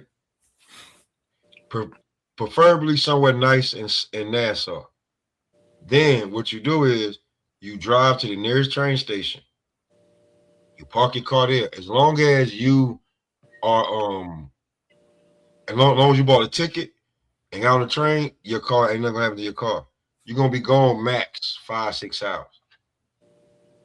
By the time you get back to your car, you drive your car back to your hotel. Now you done save $80 in parking, probably $100, $120 on the room. You know what I'm saying? And when you and you don't even want to talk about the food. The food is totally different once you cross the bridge. Welcome to New York City. Welcome to New York City. Yeah, like if you finna go somewhere and you gotta go to Manhattan, and you like, oh man, I ain't get no cigarettes. You fuck, because your cigarettes, if they $12, $14, $15, wherever you at, they $18, $22, $25 in the city, especially the train station. So you better get your shit before you damn cross that bridge. You got to buy some Lucy's, son. Word them up.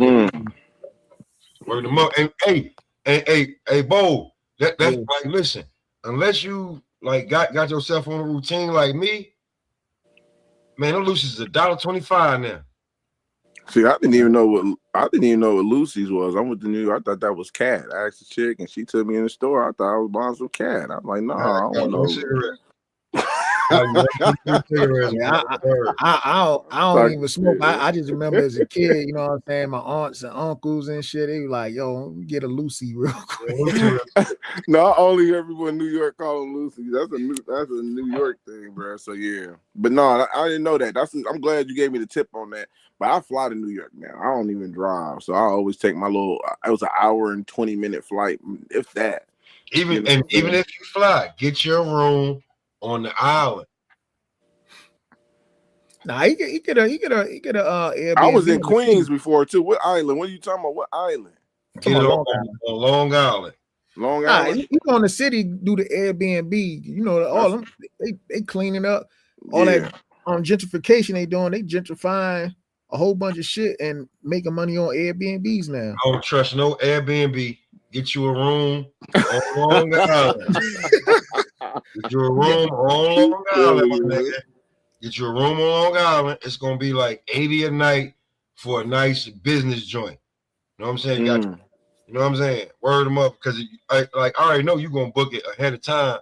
So what would be a $120 a night, you probably gonna get for $75, $80 a night. Boom. Shit, I seen a spot in New York, like right where my step pops used to live at, man. They man, it used to be, I'm talking about the ghetto when I was a little kid, man. They cleaned that motherfucker up so much, man. I'm like, yo, am I in the same part? That's how much gentrification they was doing over there. They cleaned the shit out of that damn neighborhood. And then look, and see, all right, what you do is you get it close, like you know what I'm saying, somewhere around like Stream Valley, somewhere over there, right? Mm-hmm. Then you catch your little Uber, like gonna cost you like $20. Catch the train. It's gonna be like $10-15. If the fight at the Garden, all you got to do is get off the train, go upstairs, and cross the damn street. But you really know not even cross the street. You crossing is underneath the Garden.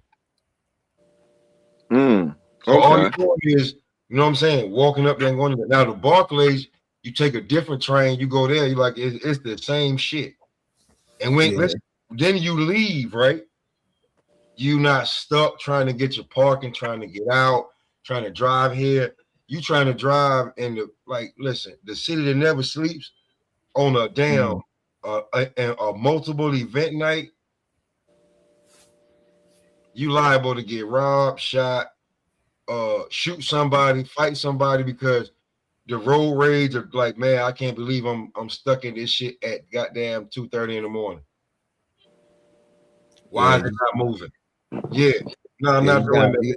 You gotta make sure you with somebody, man. See, and then it's hard to be, you know what I'm saying, be carrying over there, because then motherfuckers pop your ass with a goddamn gun. Then they want to give your ass real time and shit.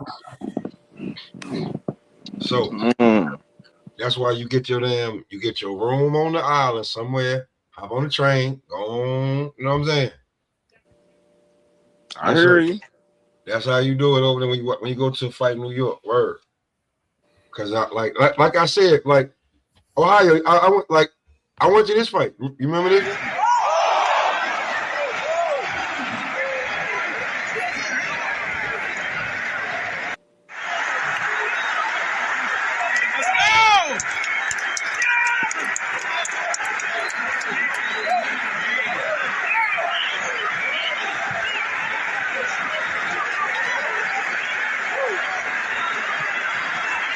Now this was worth the wait.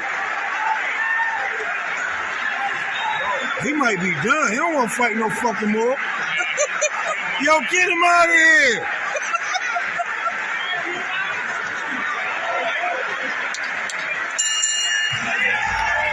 He's done. He's done.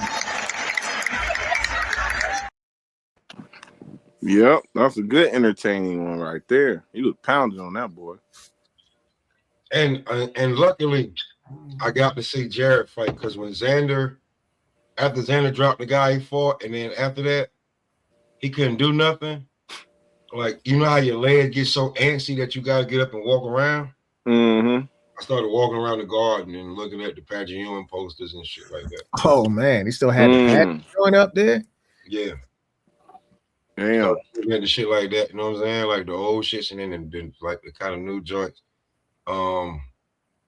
Then when Tio fought Sandor Moore, I didn't even watch I think I got up and started leaving around the end, like maybe 30 seconds left in the 11th round.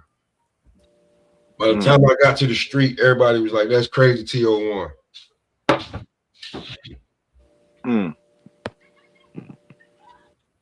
Just saying. I went to New York the second time when Danny Garcia and Sean Porter. That was an entertaining fight. No knockout, but that's worth it though. That was worth it. That's worth it.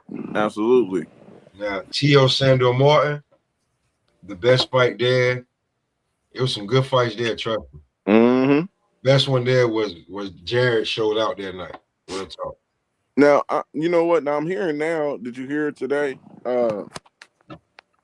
about Tio and Brian Norman in the works with Turkey right now, trying to get that fight in the summer? I wouldn't mind seeing it. But Tio, I don't know, man. I don't know. I think Brian Tio need the same thing Brian Norman did.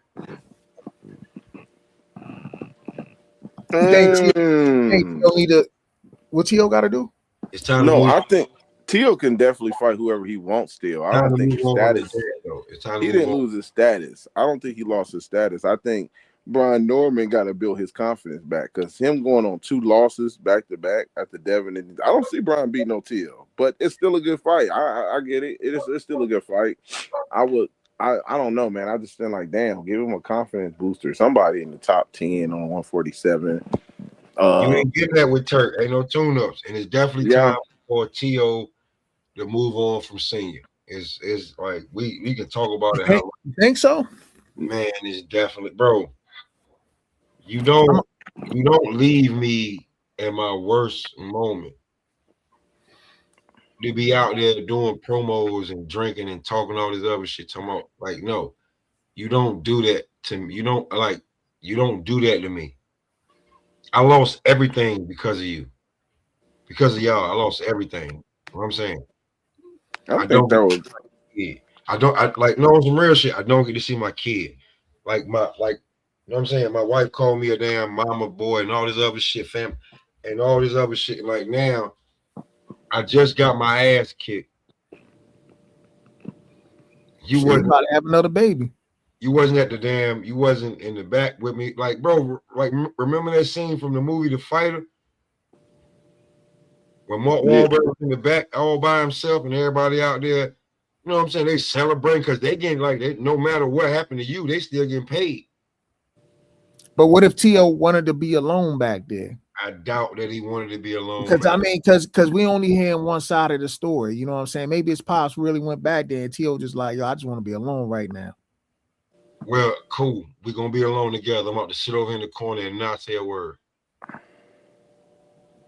Not about to leave my son alone at his lowest moment. Whether he want me there. But you know, that ain't the first time T.O. lost. So I don't know. You know, I don't know if that was like that before. I get what you're saying. I definitely get what you're saying. But I think, to me, T.O., if he wanted his dad gone, he would have had him gone. I don't think this will be the breaking point, in my opinion. I don't think this will be the breaking point. It was a bad look, and then you seen everybody talk about it. I definitely understand that. That is a bad look. But would he change? I think him fighting Brian Norman, I don't think he would need anything changed, bro. I think he would be Brian Norman off the boxing skills, angles. He would make Brian Norman look like Josh Taylor, in my opinion, bro. And I get that. Who did he get for his manager? I mean, his I don't need Senior with me for that. I don't need Senior with me for that because, let's be real, you really was hungover and fucked up. That's why you couldn't make the final press conference, Dad. I mean, but nah, hold on, wait, no, ain't no wait, but yo, bro, having a hangover when you supposed to be making a final press, like, bro, we professionals now. This ain't no nigga shit we doing. Right. This is top tier shit. Both of these kids got like $8 to $10 million a pop. You can't be just drunk and fucking hungover. You can't wait. And you know what? And I think what you're saying is that's the problem I have with a lot of people, not just T.O.'s father. They're so talented, they get comfortable with the shortcuts. Like, they do certain things outside the ring that you know they shouldn't be doing, but they winning. So, hey, bro, it is what it is. Don't, if it's working, don't, if it ain't broke, don't fix it. That type of mindset is kind of messed up because I've seen it. I remember Mike Tyson was going on a rampage where he was knocking out motherfuckers and still doing cocaine, and then the moment he lose with Buster Douglas, niggas want to bring up, well, he was partying a lot, he wasn't dedicated, he was knocking out niggas when he was still doing the same thing. Yo, I remember when fucking Pernell Whitaker was schooling motherfuckers and he was still on drugs. He ain't give a fuck, bro. Yeah, so I think they talented was short, but I agree with Rob.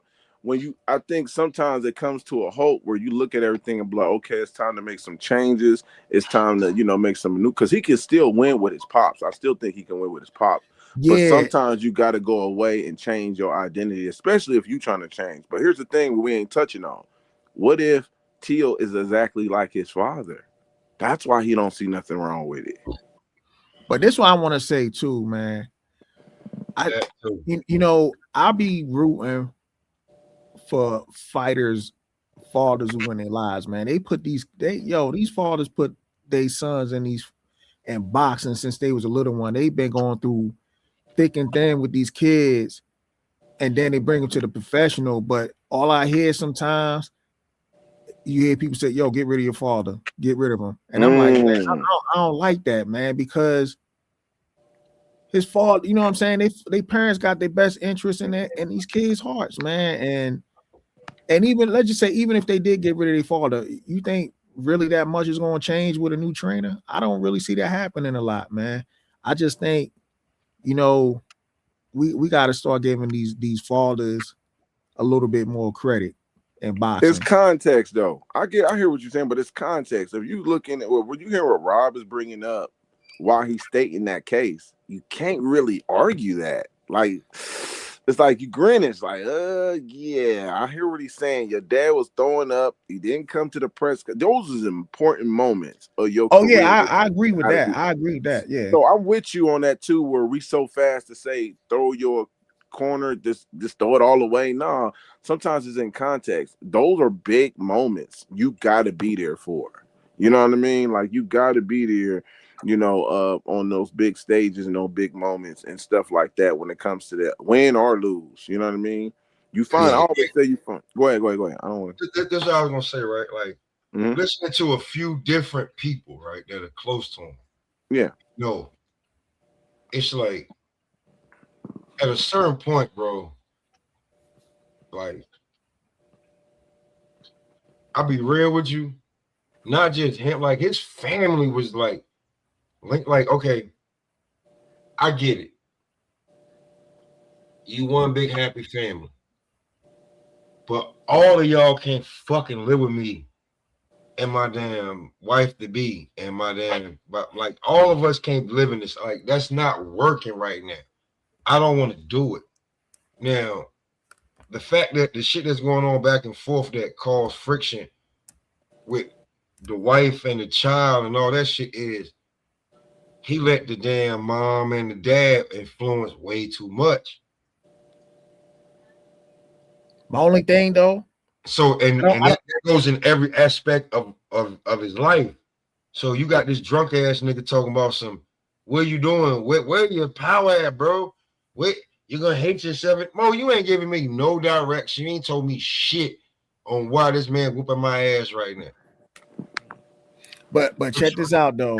Like his father know him best though. You know what I'm saying? I get it. Like to us, it's like, damn, bro, why ain't you giving him instructions? Like to him, he probably like, man, we went over this shit in the gym, man. Like you ain't doing what. Like why aren't you pressing this dude? Why you know what I'm saying, letting him dictate the fight, man? Like what we was working on ain't working. Now, did you have a plan B for this shit? Cause you the coach, motherfucker. Right. You ain't got nothing. I'm gonna give you an example. I was just looking at this clip. Sugar Ray Leonard, Tommy Hearns won.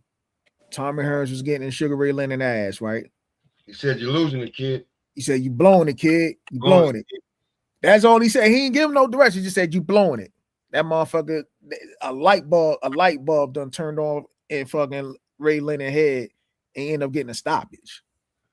That man is not goddamn Ray Leonard. Man. Don't you disrespect my North Carolinian by even putting Tito close to him. That's one. And two, Roger Mayweather said the same shit. Like, motherfucker, you ain't no great trainer. You had great motherfucking fighters. Cool. What are you talking about? Who said that? Roger said that shit. Said that to who though? In an interview, he said it about was it Angelo Dundee? He said, motherfucker, you had. Now, this is Roger now. Now, I'm saying, like, okay, you know, I may be a little, but, you know, let me make sure I, you know, rest in peace to the man that motherfuckers act like, you know, like, bro, it ain't easy to maintain Floyd Mayweather's ego at that time and still keep him like he was. Now, Mr. Motherfuckers don't know shit about boxing right here. Mr. Roger Mayweather said, how hard is it to goddamn train Muhammad Ali, Cassius Clay, and Sugar Ray Leonard? That's who you known for. Them motherfuckers is like, you're blowing it, kid, you're blowing it. What type of fucking direction is that? That's the same shit you saying though, Bo. Like, sometimes all you gotta say is you're blowing it. Like, man, this ain't Mickey from goddamn Rocky, man, on all this shit, bro. That's why we love Roger, because Roger, like, this ain't no damn movie. Apollo Creed about to beat the shit out of Rocky Balboa.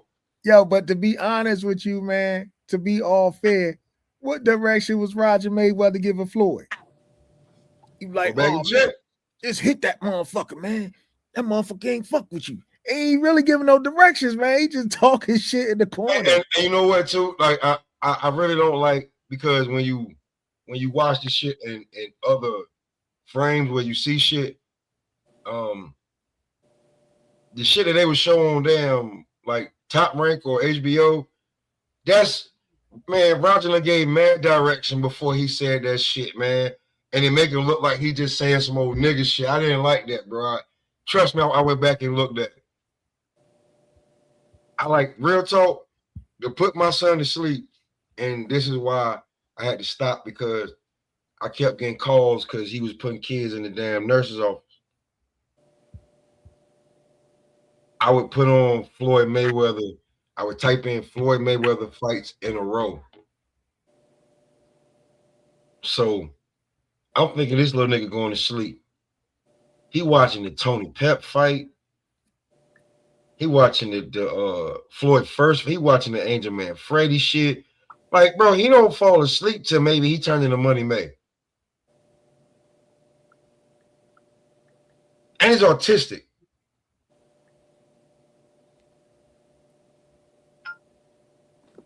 Yep. You feel what I'm saying? So a lot of them fights, bro, like his punch placement, like, bro, I done been called, hey, this guidance counselor is gonna be out for like a week because your son punched him, like he got to go get his damn nose. Like, oh, one person's socket is I was like, God damn, like, come on, Mello. But you gotta be careful, bro. Like, that's why I be telling people, like, yo, listen, Money Mayweather bluff 11 fights to make $1 billion. That's the coldest robbery in history. I don't care what anybody say. So they need to put that shit up. Pretty Boy Floyd had 39 fights of fucking pure war. Tell me I'm lying. Nope. You got it. That's all I'm saying. Pretty Boy Floyd had 39 fights of hell. If you name them guys that he fighting in between, like Larry Merchant, I remember when Larry Merchant was like, let's see if Floyd, can he do this with Sean B. Mitchell? Can he do this with this? Can he do this with that? This is after the damn Chop fight. Then when Floyd was whooping on Sean B. Mitchell, he discredited Sean B. Mitchell right during the fight. Like, hold on, motherfucker, you the one said he should have fought him. Before he fought Chop, you said he should have fought him. Mm-hmm. Before he fought Emmanuel Augustus, you say he should have fought him. Like, they was basically running off of who you said motherfuckers should fight. And then after a while, it was like, you don't know shit about boxing. You should be fucking fired. And then what happened? He got fucking fired. And faded into obscurity. Mm-hmm. Because, bro, like, after a while, like, your colleagues is like, yo, bro, you gotta stop hating. Like, there's so many. I don't know if you ever seen this shit, bro. Ohio, I know you seen it. Yeah. But I don't know. Jim Leckley was like, yo, he bet, like, I forget which fight it was. And Larry Merchant just said some hating ass shit. And Jim Leckley was like, all right, man. Like, god damn, bro. Like, enough's a goddamn enough. Oh, Jim Lampley had enough of it? Yeah, Jim Lampley had enough of him hating, bro. Like, it's so long before, like, okay, you the OG, I'm going to follow your lead, blah, blah, blah, blah, blah, blah, blah. But after a while, it's like, yo, man, like, you know. Yo, but I ain't going to lie, though. I like Larry Merchant when his ass be hating. I ain't never heard nobody say that. I'm going to tell you why, man. Go ahead. Go ahead. Yo, he be motivating motherfuckers, man. Like, his hating be bringing the best out of other fighters. Like, he used to hit on Bernard Hopkins a lot. Bernard Hopkins and Larry Merchant used to go at it back and forth. Like, it seemed like his hate was holding weight to these fighters, man. These fighters be like, oh, word, you think I did bad? Oh, I'm gonna prove to you on the next fight. I'm telling you, like his hate and joint was reaching motherfucking boxers. Like they held on every word that Larry Merchant was using hate on. You know what I'm saying? That's so crazy you say that, because I find that's the truth to that, because I feel the same way about HBO commentary. I used to hate the commentary. Now that they're not here, we miss them motherfuckers, because we used to miss complaining about them dudes with their biased commentary sometimes. So I definitely agree with you, because HBO has a special place in my heart, and I still was criticizing them niggas at times. Like, most definitely. But like I be real. When they got rid of Larry Merchant, I was like, all right, man, because now we can get like, bro, I don't know what fight it was, and Larry Merchant had been clamoring for this fight, and Floyd had started to just dominate this nigga, beating the shit out of him. Larry Merchant started talking about all types of other shit, or why the nigga wasn't worthy, and Jim Lampy was just like, but you was in favor of this fight.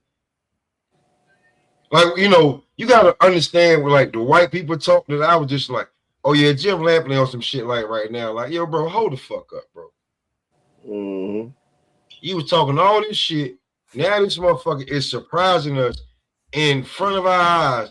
And now you just like, it seemed like it wasn't what's the commentator what's the motherfucker that used to go back and forth with Muhammad Ali, the old white motherfucker, the legendary Howard Cosell. See, it's a different, because Howard Cosell was behind the scenes fucking with the fighters individually. Larry Merchant was just talking shit. I just think Muhammad Ali knew how to make light of a lot of stuff. You know what I'm saying? No, they would like how him and like that shit would be set. It was I'm not saying like everything was like scripted, it was planned, but a lot of that was motherfucking, it was ad-libbed and everything, but it like, oh, we're gonna do this, we're gonna lead into this, and then we're gonna bring it back to this. Mm-hmm. And Ali had the wherewithal to do it, and it made them look like because listen, if in the beginning, if you go back and look at the shit, and if they hate each other so much, how come every damn time Ali needed a damn interview, it was a motherfucking Howard Cosell? Yeah. That's but the difference right there. I will say this though. I do remember Larry Merchant basically telling Jim Lampley, he was like, yo, like remember when Floyd had the fight with Arturo Gatti leading into that fight? If you notice that before that fight went down, Jim Lampley seemed like he didn't even want that fight to happen. He's like, oh, why we gotta make this fight happen? And Larry Merchant was like, because the fight makes business sense. he came out. We worked at HBO. HBO was putting on the fight. They're making it a big fight after everything that Floyd went through, and Arturo Gatti almost didn't even want this fight and was going to move on. And then here you come talking about what you feel. Fuck what you feel, nigga. This ain't your feelings. This is your job. Like, hold up. Like, shut the fuck up and promote the fight, bruh. It's what we pay you a bunch of money for. You give us your feelings after the fight, not before it, when we trying to get all the money we can out of it, you stupid motherfucker. Mm-hmm. What are you talking about? Like, what are you doing? And like, that's just like last night, Ace Bo, when a nigga go into business for himself and think he bigger than the program. That's exactly what that is. Mm. You feel what I'm saying?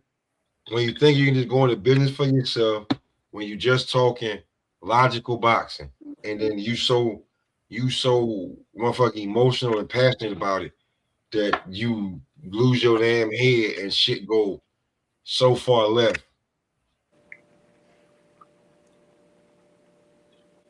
Instead of just being able to be, you know what I'm saying?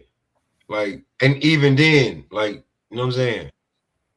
Like, bro, that's a phone call. Hey, we gonna run it this way. We gonna do it that way. We gonna do it like this, then we gonna bring it back to this, and then that's how we gonna run the show from then on out. And then the motherfucker be like, nah, I'm doing the remix without telling you.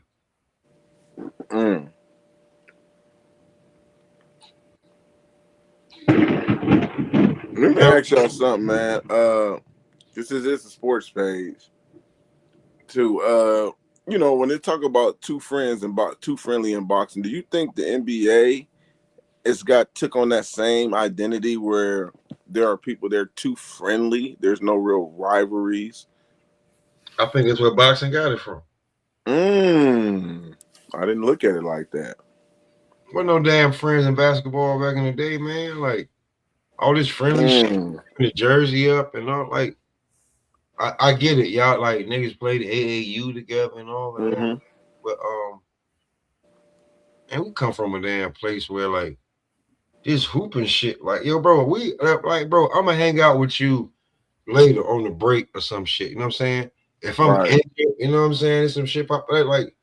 But bro, if we competing and playing all year,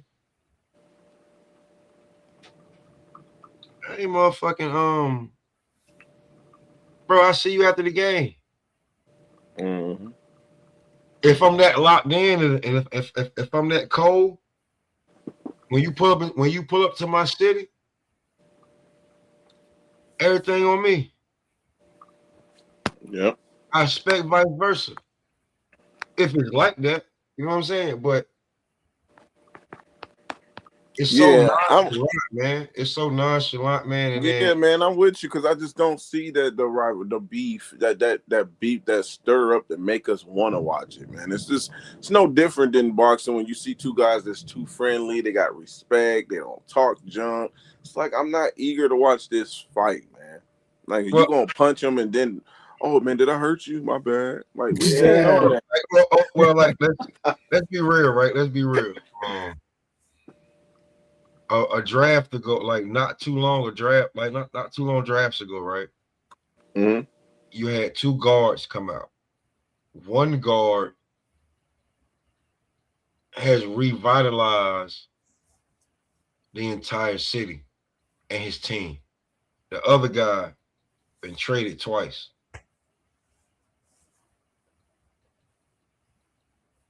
So how do you have a rivalry with him when he ain't even up to standards, like the number 1 and the number 2 pick? You know what guards I'm talking about? Nah, I don't even know. Cade Cunningham, the boy from that Detroit, whole shit, right? And the boy, what's his name, Jalen Williams, whatever him, like the boy that like bro now. So you got one guy who done turned the entire franchise around. You got another guy who's been traded 2 times, and the biggest thing he done since he been in the NBA is get a known 304 pregnant. Said a known 304. Very well known 304. A known. Dang. Bruh, when you think about it, right? It's a difference between what Cade is doing when he's done turned Detroit's number 1 in the East. Right? The boy Jalen been traded from Houston.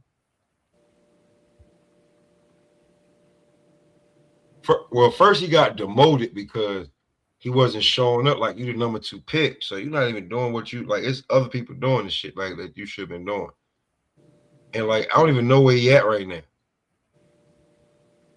I don't even know where he at. You talking about a number 2 pick. I don't even know where he at. The boy can jump out the gym, got a jump shot. Basically, what he need to do is work on his game and just stay, consistent and focused. But how do you do that when you locked in with a 304?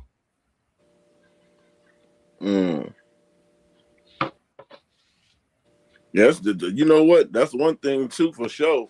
I've been saying I think these athletes are the easiest licks to hit now. They became like these athletes become more easier to capitalize on with these when it comes to these shows. Most definitely. Golly. They got no game. They got no game. They got no none. Game. They got no game. Yo, the one thing I don't understand is these dudes be messing with the same bitches, man. Not no game is like, yo, like when I say that shit, people be acting like, what you, I'm like, bro, they don't have no game. Like, I don't know if like the rumor came out like this chick would like suck the hell out your dick or whatever. Bro, they on Instagram. Shit, I remember when I went into the military, my pops had to talk with me. He said, bro, he said, look, man, your ass ever decide to get married, do not marry the first. He's 23 years old, and he's. Let's see. The boy was in Houston. He was in Houston. Yeah, he was in Houston. When we first meet each Oh other. yeah, he with Drea Michelle. Damn. With Drea Michelle. Damn. Boy got crazy. He, like his whole like he didn't need her at all, right? But because of you gotta think about the age difference too. Like she's like, excuse me, like 17 years older than this boy. So he probably would. Ant-Man get caught up in some shit like that too. Yeah, but Ant-Man did some shit where it's so gangster that Ant-Man. I ain't gonna call that gangster though, man. Yes, it is. Do you want it? Yes, it is. Okay, so 40-year. It's completely gangster because I told you. You talking about not being involved in your child life? I told you don't have the child. I'm not gonna be with you. No, I understand that. I agree. Like you know, you ain't want to. Cool. You ain't want that chick to have your child, but now that the child she says I'm gonna have the baby anyway, and I'll raise the baby anyway. Cool. I'm not gonna be going back and forth with you and being and just keep making you a media doll, whatever. No, right. Here is the money. Put it in escrow for the baby, and you do what you do. The bitch broke already, coming back talking about I need some more money. No. She signed they had an agreement, right? She didn't care. She already went. She's back in court trying everything she can to get money because she's so stupid. She ain't even know that the nigga extension didn't kick in till after he gave you the damn $1 million. Yeah, but this my only thing with this smoke. What? I mean, I get it. With the baby mom shit, like I get it, the money. But I'm talking about the time with your child. You know what I'm saying? Like, I'm not gonna just be like, hey, I don't want nothing to do with my child. It's a different little nigga. Number one. It's a different little nigga. If you don't know, this nigga lost both parents before he graduated high school. His sister, the oldest one, had to take care of him. The nigga, when he went to Georgia, only reason he went to Georgia, he didn't want to go to Georgia. He went to Georgia because they could stay close. So when he only stayed for 1 year, so Ant-Man is only on thinking about like what's locked in solid around him. I told you I don't want to have no baby by you. We was just fucking. You said, she probably told him she was on the pill and everything. I like whatever. He slipped up. Like, listen, I'm not, bro. I saw the text messages.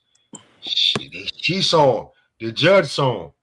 The judge said, hey, listen, that man expressed to you that if you have this baby, he's not going to have nothing to do with it. So whatever we rule for him to give you for this baby, that's what it is. You had $1 million baby. That man gave you all the money up front and step. He ain't want no more drama with. He ain't want the shit with PJ Washington and Oh yeah. You see what I'm saying? Where you just he ain't want none of that. But I applaud PJ Washington because he's trying to be in his son's life. You know what I'm saying? Like he ain't. Yeah, because you looking at it from a moral standpoint. Like, yeah, we make our mistakes. I don't want the baby, but she still have it. Me morally, be like, dang, that's my child. I gotta. You know, I'm definitely gonna want to be in my child's I life. guarantee you, if Ant-Man can get that baby with no attachments to homegirl, it'll be different. Yeah, it might be, but that's have to have any. that's the accountability though. That If falls I on them too. have to have any, his accountability was over $1 million. He gave it to her. He didn't drag it out and later contracts. No, take this $1 million. She could have been like, no, I want this. She could have held out. No, I get what you're saying, but remember what we said earlier that I was just talking about this. Bad habits, talented with bad habits, sometimes it catch up with us. He probably didn't have many abortions. That's why he was okay with doing it. All right. This time, this girl didn't have the baby still, so now he got to go deal with that. Imagine that, bro. If you undisciplined and you doing that and you haven't got caught, what's gonna stop you from not doing it? Keep doing it. man, he probably thinking. Come on, bro. We gotta have that. We gotta have that come to Jesus talk with Ant too. We Now are older. We are older. Ant-Man is 22. No, I get that. We understand the age bracket, but I'm saying, let me say this. bro. Just let me say this. He 21, 22. He already got a whole like situation with. He's smashing it. This is an older bitch. She fucked around and got pregnant close to 40. That don't happen. No, I got you. So it's accountability on both sides, bro. Because I'm looking at the situation like, yeah, Right. he tried to be responsible and say, look, I don't want the baby, whatever. He gave her the deal. That should have been it. We okay. I understand that. We just talking about the overall picture. We ain't talking about the female took the deal and now she lost money and we ain't talking about that. That's all part of the problem of him messing with these multiple women anyway. It's the discipline. Like I would tell my son to watch guys like him, like how they moving, and not make an excuse and say, well, he's 23. Because Sean Porter ain't do that. Right. LeBron James ain't do that. LeBron, I mean, we got examples. That's all I'm saying, bro. We can't Fred, man. Like, no, bro. We talking about high profile guys. You cannot justify guys just having a whole bunch of unprotected sex and then like, no, bro, you got to look at that from a different perspective. I'm rocking with Ant on this situation. Don't get me wrong. I'm glad he gave her the money. She wanted more money, but look what he's dealing with, brother. Like, look what he's dealing with. A lot. With a lot. Yeah, like how are we justifying him messing with these hood rats and getting them pregnant? Well, he didn't want the baby. So why are you smashing something you don't even want to have a baby out of? Hey, we just said it. These niggas ain't right. So we just said it. These niggas ain't got no game. It's just hard for me to defend. Niggas ain't got no game. You overnight. Mark Nash, what's good, baby? That's my Mark Nash. Overnight, you got a bunch of money. Overnight, you got like that NBA money, that NBA money be different from boxing. He said, ESP smashing Raw. Bro, that shit, bro, like, and then out of nowhere, the chick that was on your wall, or that these niggas probably was beating off to from looking at her like her Instagram, you able to hop in her DM and she go, you can literally fly her out to you on a road game. Mark, you got a question. You got a good one. He said, I swear Magic ain't the only one in the league with HIV. Real shit. Like, bro, listen, you know who I'm gonna be real with you. I'm gonna be truthfully honest with you, right?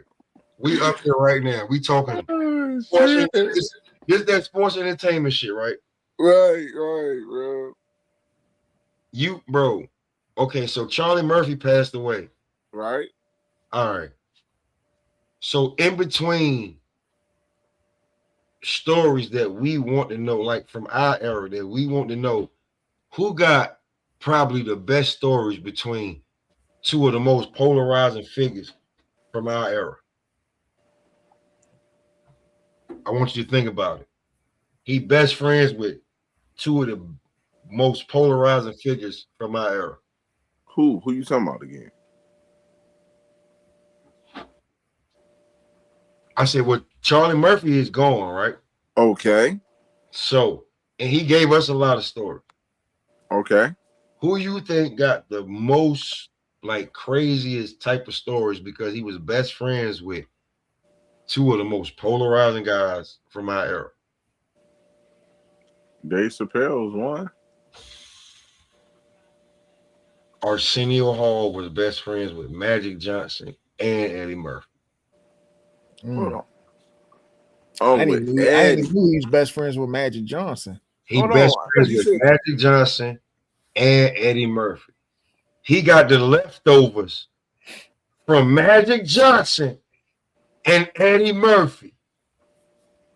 Think about it. Think about it, bro. Back then, the early 90s, that like he got the leftovers from Magic and Eddie. Who like we okay, God, like rest in peace, Charlie Murphy. So who really got the stories now? I'm telling you, right? I'm giving Arsenio 100. Nigga, I need to tell all. I need to after Eddie or Magic pass one of the two. But I got 100 for you for a tell. Like, nigga, you like, come on, nigga. The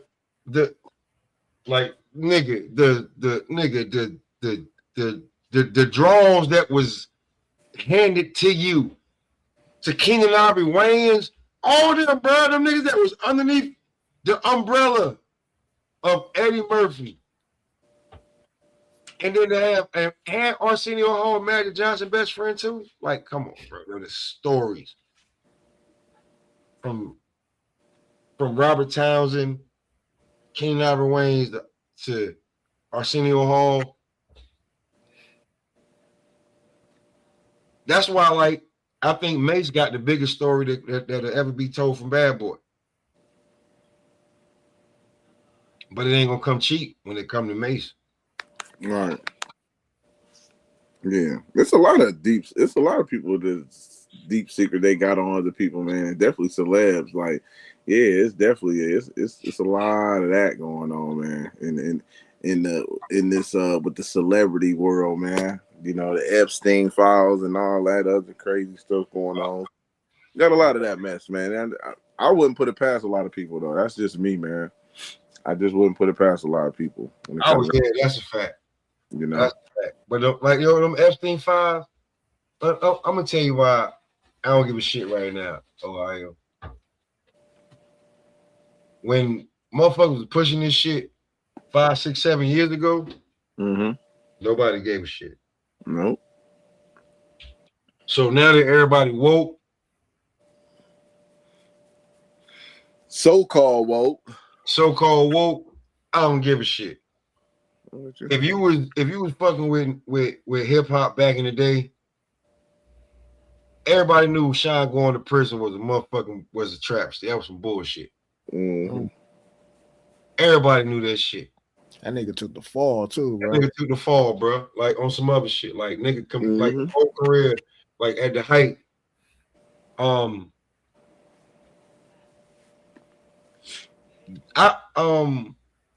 ain't gonna say he did it by himself, but Gene Deal was a big part of bringing Puff down. Oh yeah, he was. He definitely Gene Deal was on all the podcasts. Oh my God, bro! Like, and I called on to him during COVID because I was out working. Yeah, so me too. See what I'm saying? So like, and then when Puff was like, I don't know this dude, and then Gene Deal started bringing out the pictures like, nigga, I'm bodyguarding you and Big right here. Like, nigga, I'm in an all-white suit. Nigga, I ain't no nigga just hanging around. Then you start seeing him here and there, and then here and there. And then you like, oh, shit. Do you think he got some type of protection? No, he know, and that's a fact because he's a bodyguard. He know how they move. He know how they will try to set things up. That's probably why he was able to talk and say the things that he was saying. They come from Chaz Williams, come from Black Hand. Mm. Like if you know anything about Chaz, and if he come from if him and Wolf come from they delinquents from Chaz, like if, does anybody know who Chaz is? I don't know if he was talking about him. I think he talked about him before. Okay, all right. Bo, you know who Chaz is, right? Yeah. All right, so Ohio, Chaz was a bank robber from New York. He had escaped prison. He had escaped jail real quick in New York, and then went on a little robbing spree across the damn Eastern Midwest division. He got locked up back in the day. He got locked up in the Midwest, so they locked him up in Michigan. Michigan University, the Wolverines had their work release program where they would drop you off on Friday and pick you up on Sunday evening. What you think this nigga was doing? His whole crew was locked up in the same spot. Them niggas is robbing the Midwest the same way as the MO that, the niggas that got locked up with. But how can you say it's them when they locked up? They can't be robbing shit because them niggas are locked up. Mm-hmm. So by the time they figured it out, they couldn't say that, this work release program was doing like, so they basically let the nigga go, him and his damn cohorts, because these niggas had houses and cars. These niggas had condos and duplexes. These niggas had condos and duplexes in Michigan, in Detroit. You feel what I'm saying? They would get dropped off on Friday morning. They would walk in on one side, walk through the whole school, walk out the other, meet up, go rob a bank or two between Friday and Saturday, and then, put the bread away until they got to a certain point where they may do 2 or 3 robberies on Friday. Saturday they go out. Sunday, they go back to their crib and chill. They got their woman standing at the damn crib, and then they go back to the damn school and get back on the bus and go back to jail for 4 days. So that's who Chaz Williams was. That's who bred and raised and showed and Gene Deal and Anthony Wolf that was bodyguard for Puff. Both of them niggas, you know what I'm saying? The nigga that got killed by BMF, both of them niggas come from Chaz. So that's what come from the Chaz umbrella. So when Gene Deal was talking, everybody was listening. That's why he had to say that he said. So makes sense, because that's what I said. That makes sense now. That all makes sense. So that shit run down, like when he was talking, the shit he was saying, and if it didn't matter, when Puff blocked the book, it was like, well, Puff, if you saying you don't know, nigga, it don't matter. Why you blocking the book?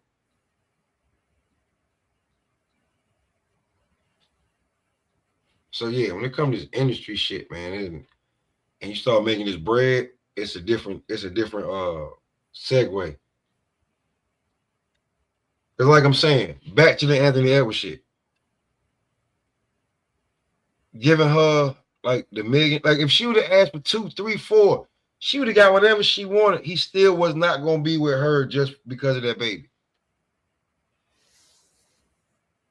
That boy already wise enough to know to be like, listen, I'll wait. I'm just saying, I'll wait. I mean, I wouldn't be with her, but I'm just saying, just for the There's kid. no way. I'm like, I want to see my child. You know what I'm saying? Ohio. If they don't fully give you the child, like there's so much shit you gotta go through, bro. Like I seen so much shit on body cam. I seen a guy with the resources to do it, and it was still rough. You feel me? It was still rough for him. The girl ran all the way to Atlanta. You feel me? From San Francisco to Atlanta.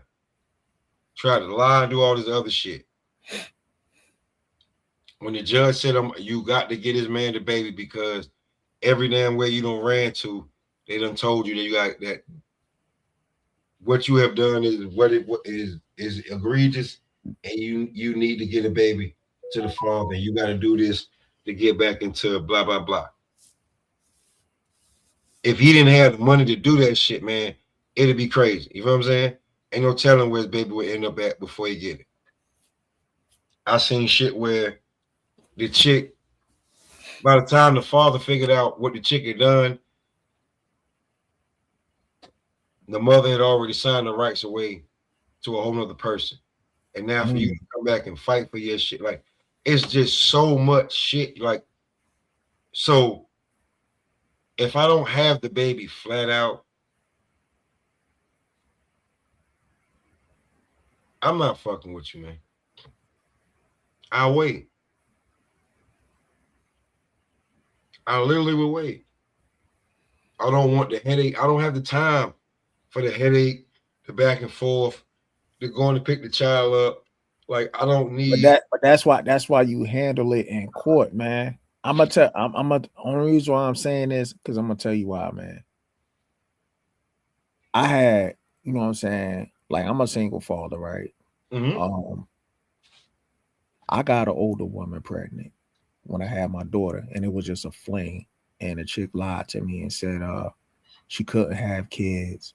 Anyway, she was fixed. Lied for me. I fell for the okie doke.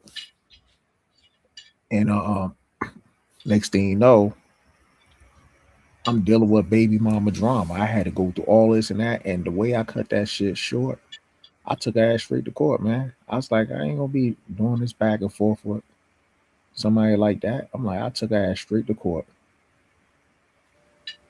So hold on, bro. I'm listening to you very carefully, brother. So you telling me your pull game was weak? Is that what you telling me? No. I didn't pull. You just trusted her. I got duped. I fell for the okie doke. Oh, okay. She was an older woman. I got you. No, see, you know what? That could have happened to the best of us, bro. So a little older woman too, yeah. But I'm ranked number 1 on ESPN. I got one of the best pull games in the nation. So, you know. But I was messing with a lot of women, dog. So. Nah, my pull game was strong, but like for me. But for me, when she told me, "Oh no, I'm fixed," but I fell for that shit, man. Dang. And because I was like, "This is an older woman. She got 3 kids." Yeah. You know, and I told her right from the jump, I was like, "Yo, I ain't trying no kids now until I get married." So it was just a flame. And the bitch had a boyfriend.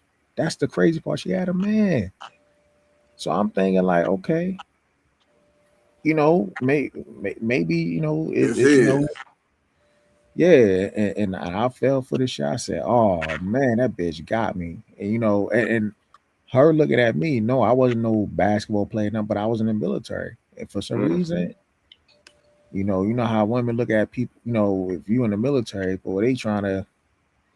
I don't know what it is. I don't know why women think military men are fucking getting paid out the ass, but she looked at me. She's like, "Oh yeah, I got this nigga. That's child support all the way to my 18." I had the plans when she started that you know, playing game stuff, trying to tell me when I can and can't see my child. When I go pick up, I was going through the drama. I said, "Man, I'm taking your ass straight to court." Took her ass straight to court, man. I ain't wasting no time with that one. And I ended up getting custody. Yeah. So how did you end up? Hold on, brother, because this is a good story. How did you end up getting full custody? So what? We don't normally get victories like that. So I knew it was a chance because I had some friends who went through worse situations than me, and they end up with custody. So I Mm. knew it was a chance for me because I don't get me wrong. I was sitting up house there. I said, man, I don't know what the fuck I'm gonna do. But I remember I was talking to this one chick. She said, nah, she said the rules unchanged. She said this ain't the 90s or the 80s where they just say give it to the mom. They like, nah, they giving it to the most stable parent. Mm. And well, for me, it was like, for one, my daughter mom, she was being cocky. Her ass wasn't even showing up to court for one. Damn. Then number two, Yeah, she you had had an overconfident bitch. yeah. Then Yeah. number two, you know what I'm saying? What I think will really solidified it for me because I was coming back off a deployment when I finally won and shit. Cause I was having a lawyer fight for me while I was overseas. She was going to court for other things like eviction notices and shit like that. Dang. So Okay. Oh my. that shit solidified it for me, man. So that's dang. That don't get no better than that. I know that was a good feeling when you went. What was the day when you feel like when you won? Did you get papers or did your attorney call you? Like what was that feeling? Nah, because I came back from overseas for the final hearing. I was just getting back from overseas and whatnot. Okay. Yeah. And then like, you know, they had got people you know what I'm saying, like the GL and all that stuff. They talked to my captain and everything and shit. And he's like, yo, is he getting deployed again? And all that other stuff. And he's like, nah, not with this command. He about to he about to be good. So I was like, cool. So my captain put in a good word for me. And yeah, it was. How was the transaction? Like, was it getting a kid? Was it a drama? Was she trying to start something? So the way they did it for me was like she wasn't there for the final hair or nothing. So the way they did it for me, it was like my next visitation that I have. They said we're gonna do it like this. When you get your visitation, you get her, you hold on to her, and then we have the person go serve her ass.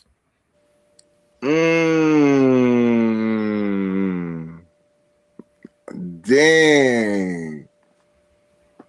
So she never came back. Yeah, once they served her, she got that letter. Boy, she was hot. she called me and just started crying and shit. I was like, "You all right?" And she just kept crying, and I was like, "All right, I'm gonna let you go." You know what I'm saying? And dang, it get ugly, man. Now don't get me wrong. The first few months after I got custody, it was rough because I had to deal with the drama for a little bit. You know what I'm saying? But eventually, it faded out.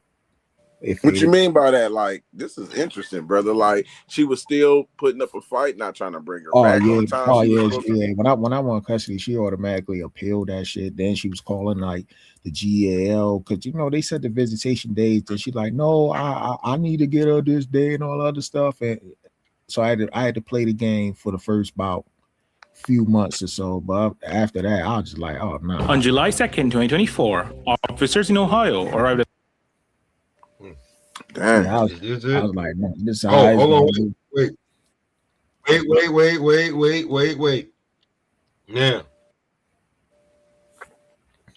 Now, Ohio, this is why I be bullshitting with you, right? I be joking with you. But I be like, yo, what the fuck y'all got in Ohio out there? Just saying. Now, I'm gonna show you something. I'm gonna show you if you don't have the resources, if you not, and if you just able to take care of your kid, right? Mm-hmm. I'm gonna show you how hard it get. I'm gonna show y'all right now. Hold on. Let me get this shit right. So we don't get no flag. You know what I'm saying? This is for educational purposes only. I'm about to show you this shit right now. This it, yeah, right here. I don't know if anybody's seen this shit before, but I definitely did a show on this. This is crazy. I want you to see the difference in how this bitch switch up. Mind you, homie come home from prison and wins custody over the baby, over the baby mama. That's how bad the bitch is. waited parked down the street while officers attempted to contact the mother. Here's what the officers did next.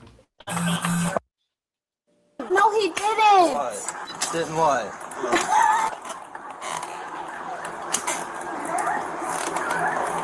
Hold on.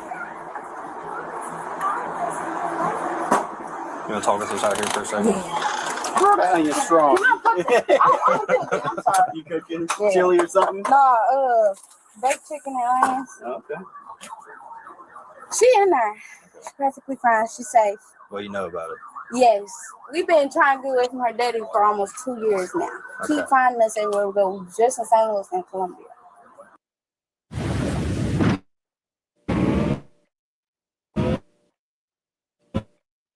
He got legal paper. He's the goddamn legal guardian.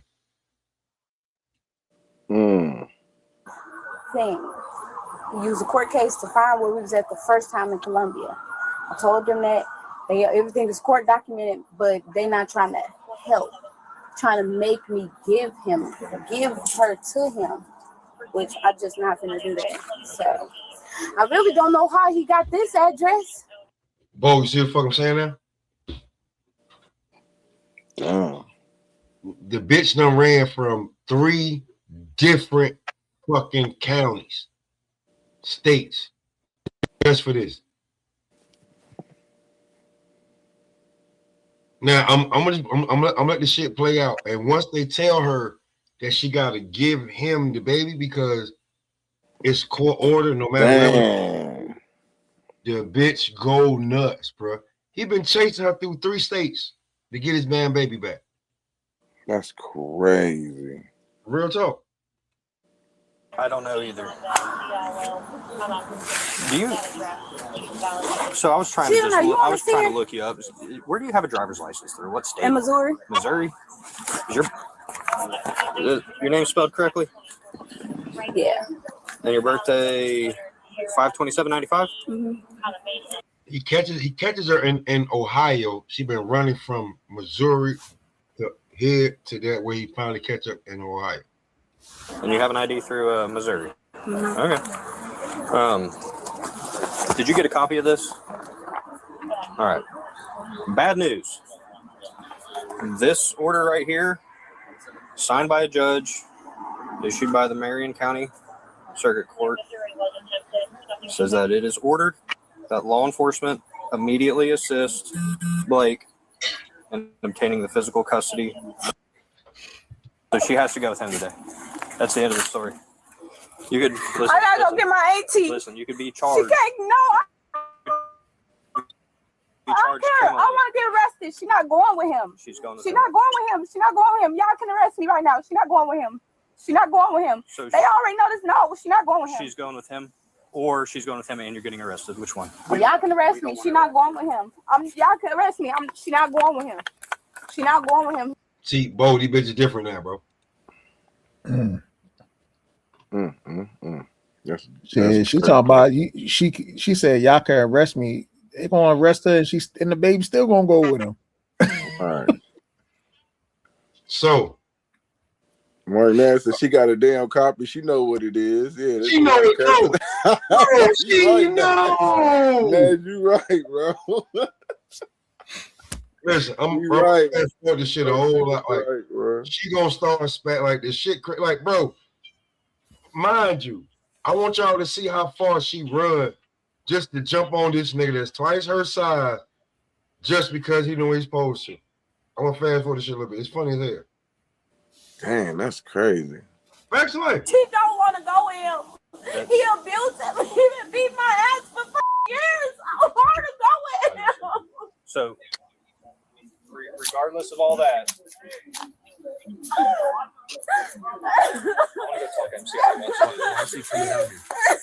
I go get my AT? I have to come in there with you since why we did this Come here. by order of the judge. But listen to please listen to me, dear. Yo, This Kevin is Hart so was so sad. right. Kevin Hart was so right.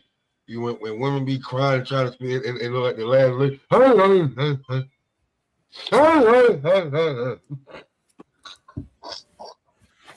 Dang, boy. You like, bro, I'm gonna show y'all how, like, listen, court order, everything. Don't matter what y'all think. This is what the court has ordered. Mind you, like, I'll drop the link if you can watch it. The baby got at one point, the police raided the house. There was a gun and there was like a few and like a lot of bags of dope, like maybe 8 to 10 feet away from the damn baby. No way. Damn. Right. That's why she listen, homie's a convicted felon that just got home after 5 years, got himself together, got his own business, and he wants his baby back. So if they go about to give the baby to a convicted fucking felon over her, you know she been bugging the fuck out. All right. Now, once she figure out that all that crime shit ain't gonna work, I want y'all to see. By us doing this, signed by a judge, if she ends up getting arrested for interfering with this while we're doing it on behalf of a judge, I feel look real bad on her, and I don't want her in trouble. I don't. Please stress that. So, it's signed by a judge. Order go right here. grants is Alexa. Alternating weekends on Saturday and Sunday, 10 to 4. Oh, Lexi! 3 reasons What in the why you world? should come with us to the Church of Jesus Christ of Latter-day Saints this Sunday. Look, ain't no way. Right. Ain't no way, bro. Where did she run to? She would have had it good if she ain't violate the court order. So when she violated, baby daddy all the way over there. Look how far she ran. Where's she going to? Where's she going?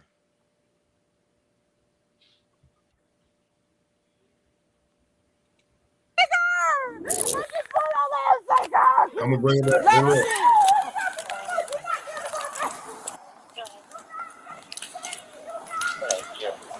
He way down there. Nope, she just hit him. He's sprinting down at the jumbling nigga. Act like.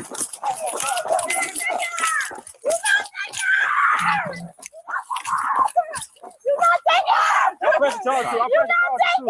Stop. I'll press the charge. Stop.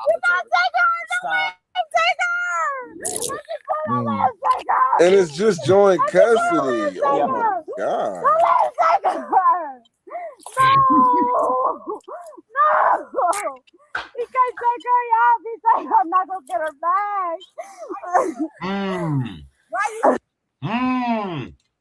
She no different.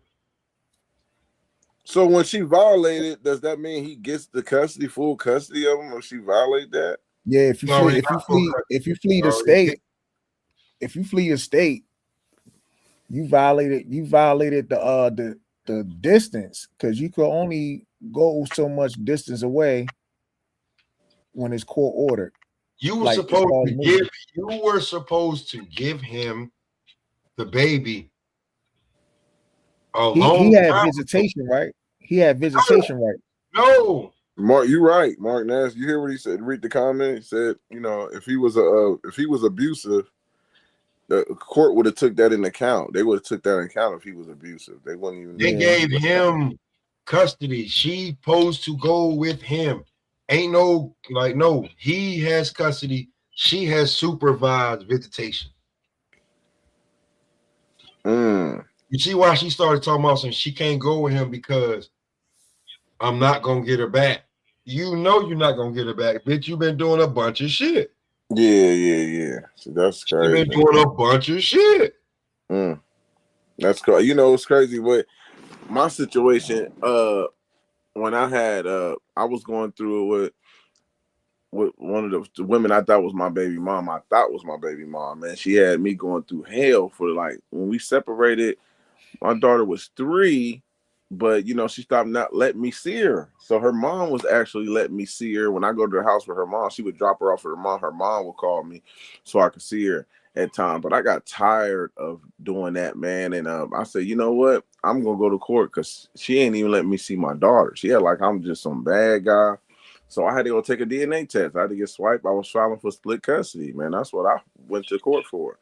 Man, I was at work and she called me crying. Like, I'm like, what happened? Everything all right? What's going on? You don't think something happened to my daughter? She crying because she got the results first. I was at work. The results was in the mail too. Mine. Tell me it's not yours. I'm like, what? What?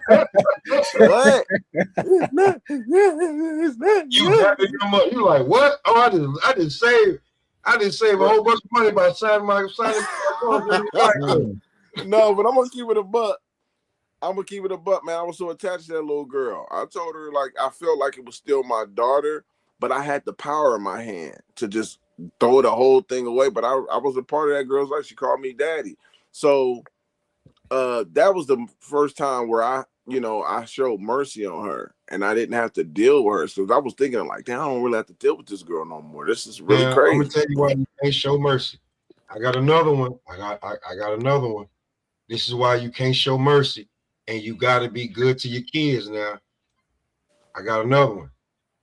And this is you got, but it's different when you in that situation. Like it's one thing we can say, oh no, you find out it's yours. No, bro. If you invested it in a child 3 or 4 years old and you find out it's not yours, you're not walking away the next day. You find out it's not yours. No. That's just not happening. But now hold on. Let me finish. This one right here is straight out the trailer park. So over there, like that's true, Morgan ass. Sometimes the chick just want the man back and use the kid as hard as you. Sometimes they just want. Sometimes they just try want to trap you and shit. Yeah, he is absolutely right. They want to go to jail to prove that they can just get you to go to jail because they're gonna believe. Now, watch this right here.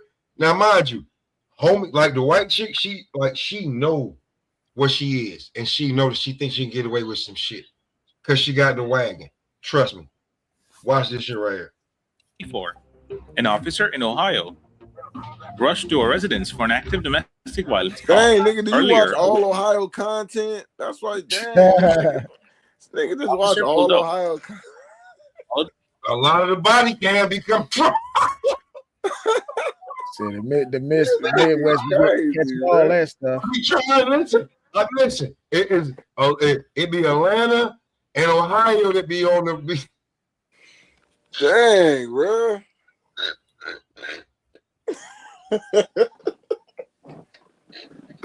Go ahead, let it cut. All right, so I'm gonna just fast forward a little bit. Now I'm gonna show you the white chick. Like, there she go. If you have SNAP or Medicaid, bro, like I'll be like, yo, bro, hold on, man. At first I thought it was something. I was like, yo, Ohio, what's going on, man? Like, y'all seem like they being racist. They being a little prejudiced against you and your state, man. Because every time I look up on the body cam, it's something close to Ohio. That's funny. No, it goes down for sure.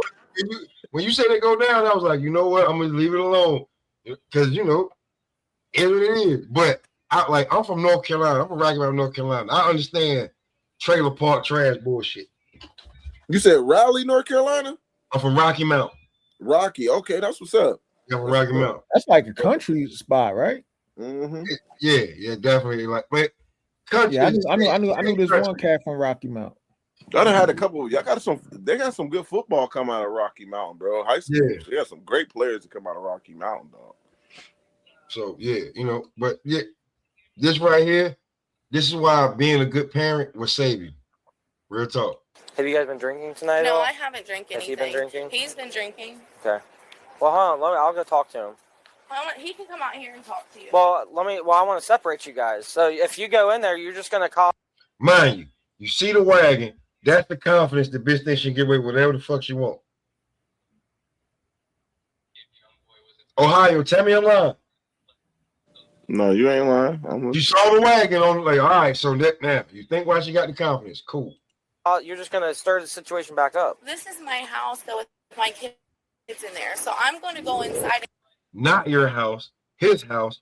He letting you live there because he got kids with you. Oh, that's not even her house? No, that's not her. No.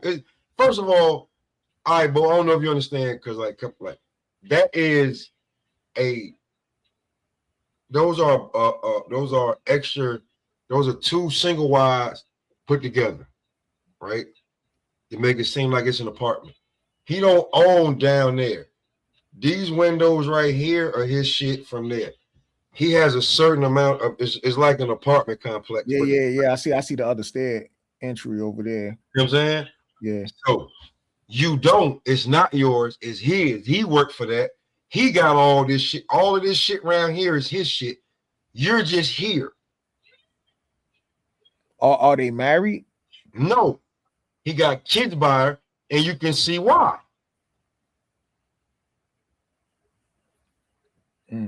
She already, you know what I'm saying? You can see why. He already, like, you already see why. So now she thinks she can be controlling and just take over his shit. And he terrified.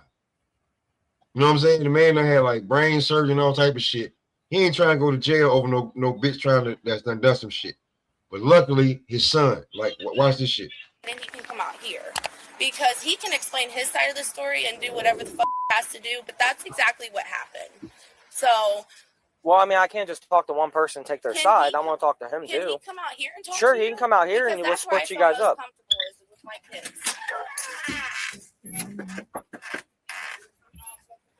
No, I'm She said that's her house, but she not. You want to come out and talk Thank you, my nigga. to me now? Hey, my son's right here. Come out and talk to me now. No, my son was. Come out and talk to me and tell me your Neighbors and side. everything will tell Listen, you gotta calm down. No, Go back inside because I told. Listen, I said I'll talk to him separate. You said you want to go inside, so go inside. Go inside. No, they was not. Go inside. Okay, This is my home, sir. I am so sorry for. Come down here so I can talk to you. Dad, dude, this is crazy. So basically, they're gonna put him in cuffs and sit him in the back of the damn cop car. You already losing. Like, it don't matter if you black or fucking white, bro. I want to prove to that, like, I do watch. Like, it don't matter if you black or white. That's his shit that she trying to basically take fucking over. And just because it's what's like, they put him in the back seat, right? Now, then they talk to his son. Like she done pulled it. You're not gonna let me see it. Hang on, dude. Where'd she hit you at? She hit me right here in my head. Okay. In the back of my head. So I never touched her. So how did her chin get all red right here? Her chin got red. Yeah, like her jaw right here. She slipped right here. Ask them. Ask my son. Didn't hit her. Did not. I would never hit. Yep. Here.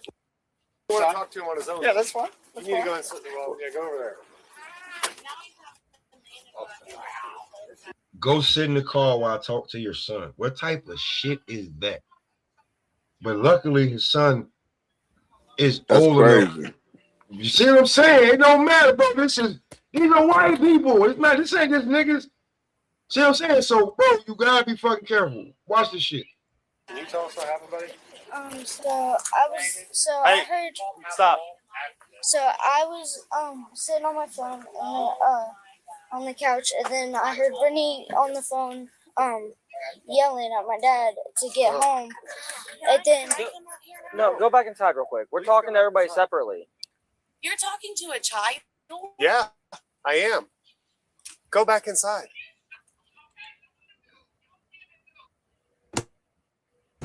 Whoa. What's that? I just built a budgeting app in Base 44. I like how he was Guys, telling her to go back Nina just inside. built She an need app. to listen to Impossible. somebody. Like, she ain't got no authority over when a man talking to her. Like, go Do you want back to in. obstruct my investigation? Please go back inside.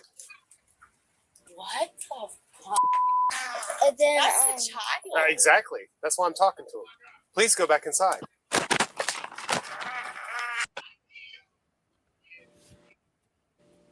So the son if the son don't save him, watch this shit. This shit gonna be funny as hell. And then I heard like Brittany yelling, and then she came out of the door, and then I heard them screaming, and I looked out the window, and then I seen Brittany hit a punch in my dad, like blocked it like that, and then my dad kind of pushed her off a little bit, and then that was it. And then my dad came in yelling and saying he was gonna call the police, and Brittany kept on saying she was gonna call the police. Does that make sense for what she told you? Oh, what she's saying is complete opposite. She says she went out here because he was in the truck or whatever, and then that they got into an argument. He hit her and she fell on the ground. Did she fall on the ground at all? But his and his story is the same. Yeah. So I'm good with that. Yeah. Take this. Yep. We're gonna step inside here and talk to you real quick. Oop, is your dog gonna bite? No, he's not gonna bite. Okay. I hope not. He wants to press charges on me. Listen. Listen, officer, listen to this. I did not put my hands on him. He hit me. You know what? Here's a deal. There's two sides. Now that she said the story ain't about to be, it's another what? Let me see, bye. They get a bitch another like 5 to 7 minutes to bullshit before they lock up. So I'm gonna just fast forward to the shit, and that's where the funny shit happens. Make it as simple as possible explaining it to you. Okay, but Right. I just want to make sure that I'm not going to jail tonight. I'll explain that to you once you get done with your statement. Get done with your statement. You done? Yes. Can you sign it? I'm sorry. I know that you. We got other stuff. Yeah, you guys do have other shit you have to do. You're going to jail. So let's go. I'm going to jail. Yes. You're under arrest. No. How am I under arrest? How am I under arrest for getting Because hit? you're determined to be the primary aggressor. I'm under. No. Yes. Don't come here. Don't make it worse. No. Go out of resisting Stop. charge. We have to. How am I under arrest? No. How am I under arrest? How am I under arrest? Whoa. Look, I have rights. I just got. No bullshit. This is like some of the greatest satisfaction you get in life to watch these motherfuckers figure out they going to jail. He said the greatest satisfaction. They say Rob was an abusive relationship, man. Lay your last. No, I'm not. Like, but I've seen a lot. Like when the shit, and you see them, and listen, she called the police. She started the shit, and then like, hold on, your story. They not believing your bullshit story, and you're going to jail. And then they try to like watch all this. I can't breathe and I'm about to die. Shit. I love it. I just love the shit. I'm sorry. It's so funny. It's like some of the greatest commentary in the world. Like I don't care if anybody like it. I don't care about like. Look how upset and distraught she is. She thought she was rubbing her face to be like he punched me. Because the cop like it looked like you was rubbing your face a little bit hard. That's why it looked like it's red right there. She like, no, he punched me. This is not your house, bitch. And you are trying to get him locked up just so you can have his shit and prove that you can put him out of his shit.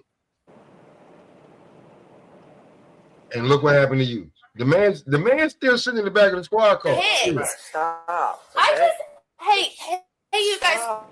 No. You're gonna make this worse. No. You're gonna get a resisting charge. No. You're gonna get a resisting charge. No, sir. Stop. Sir, please. Dude, all right.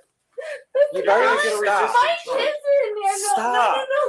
You're gonna make this a lot harder than it has to be. Okay. My kids are in here. They his kids too. That's why your ass is over there with them over there. He knocked you up and had them kids. But they my kids. They not his kids. You see, same shit. Listen, my kids are in here. No. Look, listen. How am I? All right, look. Then No. you need to stop. No, sir.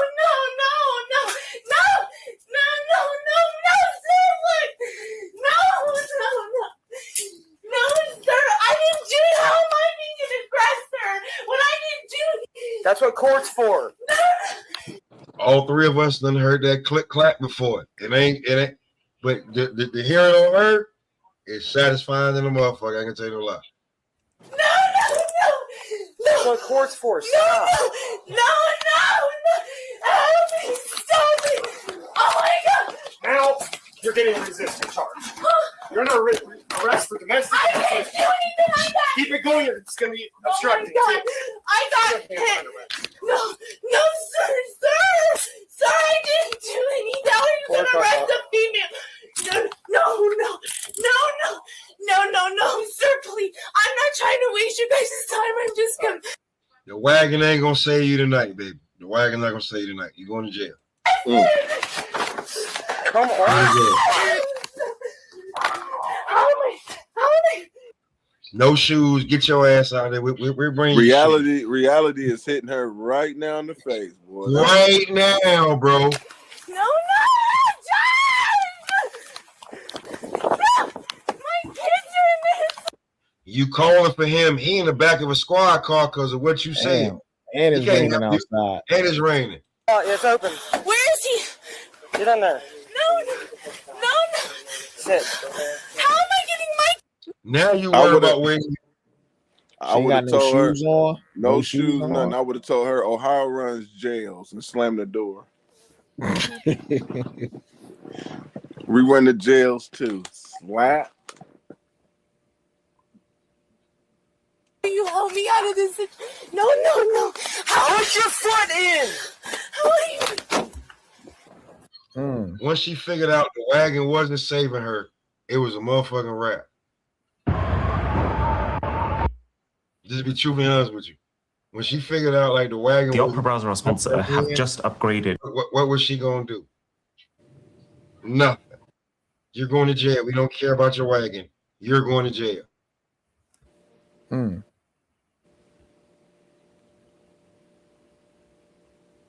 It's a wrap for you. No, kids! No. You gotta put your foot in. Like, You're gonna get your foot broke. It don't stop. Please, will you help me out of this? Ohio, you got a child. Bo, you got a child. I don't know how many kids. I got kids too. That don't mean that if we ain't going to jail because we got a fucking kid. What the fuck that mean? I got a kid. Yeah, but bitch, you broke the law, so you're going to jail. You're going to jail. You're going to jail. Yep. No. How is your foot in? No. Sir, he went in there. Please tell me he did. Thank you. Look how broken men be, bro, when they actually get fucking justice. Nigga about the damn crowd. Look how broken he is. I thought I was gonna go to jail for this bitch goddamn whooping on me, gonna take my goddamn shit. No, how are you doing this? Listen, you gotta calm down before we get to the jail. Look, my kids are in there, sir. No, he's not safe with my kids. They're not safe with them. Why the fuck do you even have them over there if they're not safe? This the shit. This the shit that seems like so, Bo. It don't be like sometimes it don't just be that, bro. They just be, you know what I'm saying? And you know, if they in court screaming this shit out, I only want to show you the court document shit. Them shit is different, man. The court document shit is crazy, bro. Where if I just certain shit, you just seen the crazy bitch. Then you turn around and see this bitch trying to goddamn just to try to teach him a lesson. She gonna get him locked up and take his shit. That's his trailer. That's his crib. You just gonna take his shit. I can take your shit anytime I want. No, you gonna go to jail, bitch.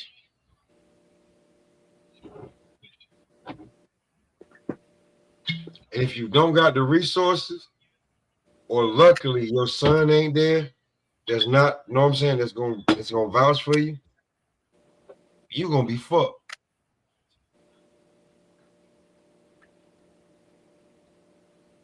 You know what I'm saying, Bo? You got a different kind of circumstances, just like mine, how I got my oldest back. You know what I'm saying? Her mother wasn't even going to see her. She was staying with the grandmother. The grandmother said, I can't take care of her. I got a phone call from the head of social services. Hey, do you want Jasmine? Yeah, send her here. Before they send her to damn a foster home. When I found out my daughter wasn't mine, I still took the responsibility. Said I'm gonna take on that, and but I had so much control over it, man. There was no drama, and anytime I wanted to get her, I got her. But then I say about 2 months into it, she went back to doing that again where I couldn't see her. And she said she got with a dude who didn't like me and all that. So she pretty much, this dude that she was moving in with, so-called had a beef with me where I couldn't see my little girl. So that's when I ended the whole thing, bro. There was no need for me to even, continue it because I can't go to court no more. She ain't my daughter. You know what I mean? So they removed your name from the birth certificate and everything? No. Good question. That's a very good question, bro. True story leading up to that. My aunt was telling me not to sign the birth certificate before I had the baby because they was going to take, her reason was they going to put you on child support even if you taking care of that little girl, blah, blah, blah. My aunt did not want me to put my name on the child support. I mean, on the birth certificate at all. Man, do you know I listened to her? And when they brought the birth certificate in to sign it, I told them I wasn't signing it.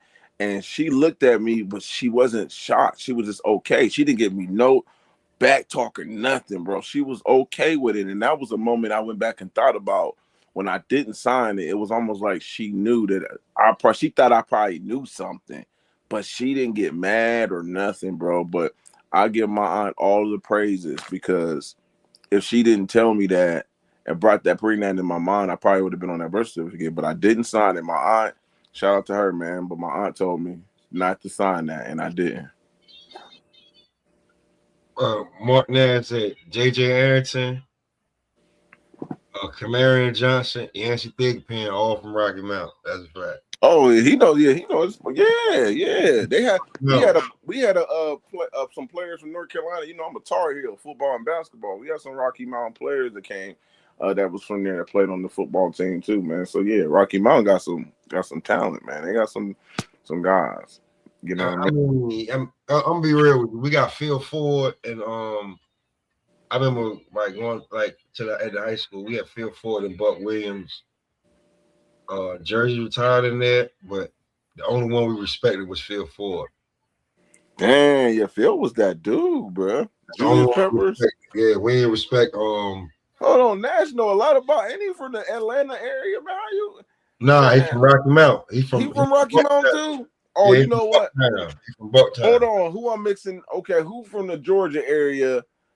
I'm trying to remember who was from the Georgia area. I'm trying to think. Dang, I thought somebody else. It's called Lloyd Riley, but the covered boxing, bro. It's Mark Nash. It's Bucktown. Mark Nash from Bucktown. Nash, didn't he go to Japan with Brian Norman and them? Mm-hmm. I know I ain't tripping. I thought he was from Atlanta all that time, bro. Nah, he moved down there, but he from Bucktown. Oh, that makes sense. Cause I'm like, wait a minute, I'm mixing Nash up with somebody. It's only 8 hours away. It's only 8 hours away. So a lot of niggas from North Carolina, especially from the Mount, when they graduated, you know what I'm saying? They moved down there. He from Bucktown. I got my okay. I know I wasn't tripping, bro. I didn't know that. Okay, that's what's up. Cause I thought, yeah, man, I was happy to see him getting his just due, man. He done put in so much work in boxing, man. Stay in his own lane, do his own shit. I love Nash, man. What he do, man. So he helped me out. He helps me out at times, man, when I need help. You know what I mean? So yeah, shout out to him. I didn't know that. I thought he was a Atlanta guy, but yeah, shout out to you, man. He moved down there. You know, the opportunity, but yeah, he locked in. Next year, he from Bucktown. I'm from the hill. The only thing that separates us is the tracks. All you gotta do is just cross the tracks, and you're right there. But now we know, so he ain't got. I ain't gonna feel too bad when my boy Schofield getting carried in the stretcher because of Abdullah. So I ain't gotta worry about him feeling some type of You know, it is what it is, baby. Back to the drawing board. You feel me? But yeah, that's what's up, man. Shout out to Nash. That's my guy, man. I didn't know that. I thought I was confused. Like, they a lot of people in the North Carolina area. Boy, what the hell? Yeah, like Pepper's from Wilson, but hold on, is he a Tar Heel fan then? Because he probably didn't even know that.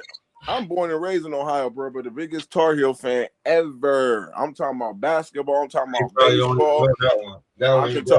Bro, I'm the biggest Tar Heel fan. You can't tell me really nothing about my boys. I'm talking about football, basketball, even baseball. I watched them go to the World Series and lose back-to-back to Oklahoma State Beavers. Like, I've been watching them. Fox was our coach then, but I'm a Tar. I love them colors, man, since I was 10. So I've been locked in with that one college, and knowing Ohio State. If I was, I'd probably be a spoiled brat if I was a Buckeye fan, because they're in the top 5 every year.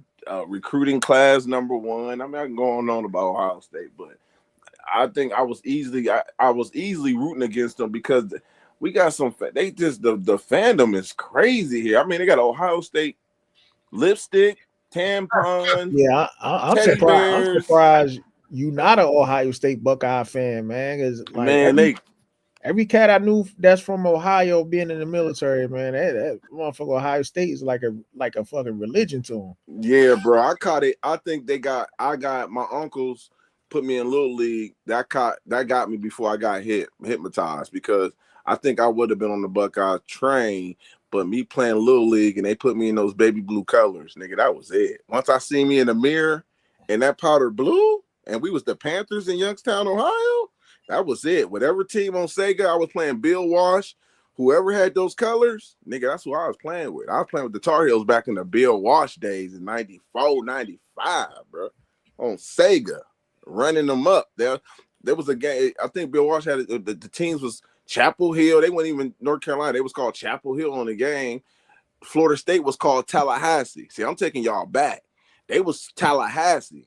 They wasn't even Florida State when Bill Walsh had his game on Sega. They called them Tallahassee.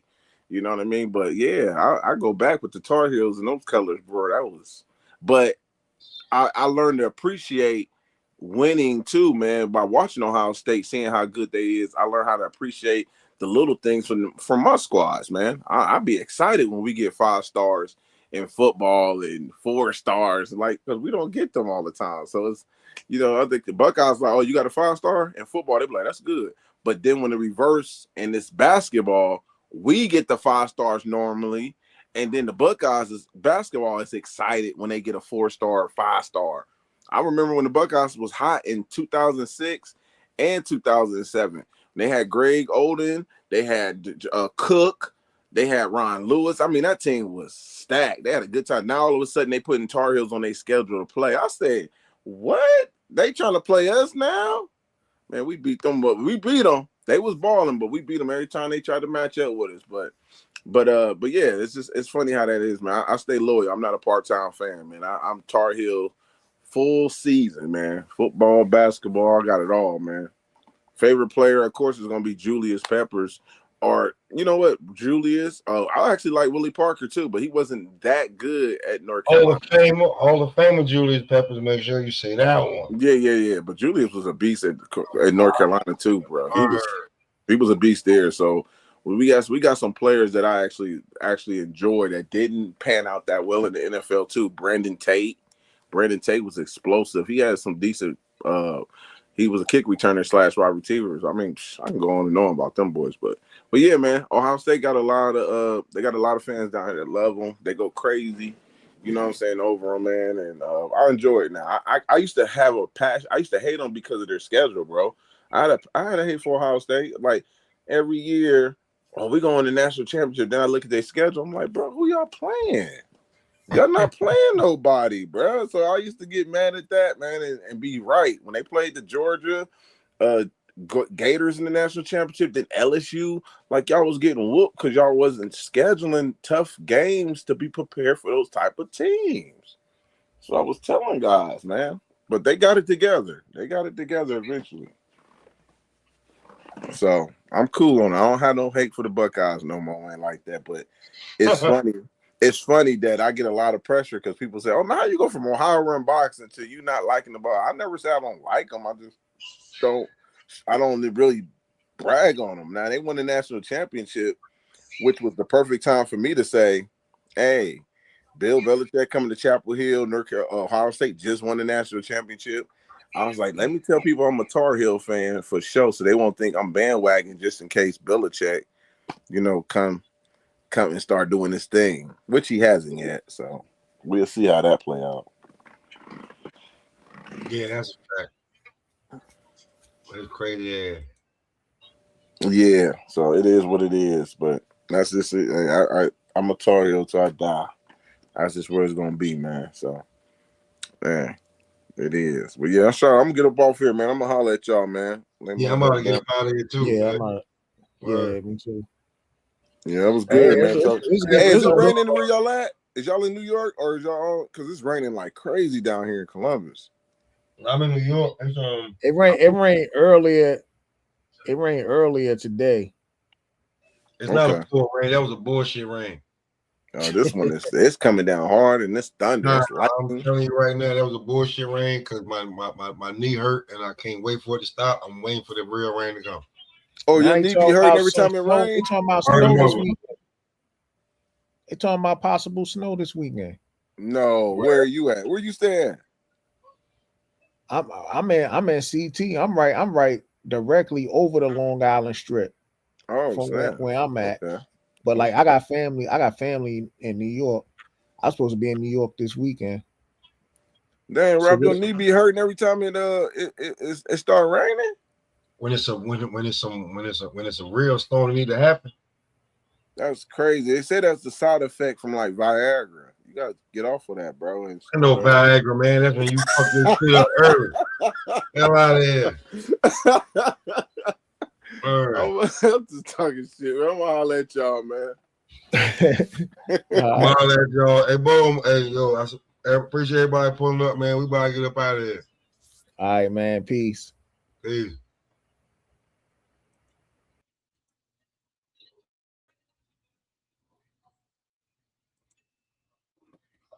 I appreciate everybody pulling up, man. We about to get up out of here, man. Ball boxing and blunts. Thank you for tuning in. We just got in from the gym. Gloves still taped on my skin.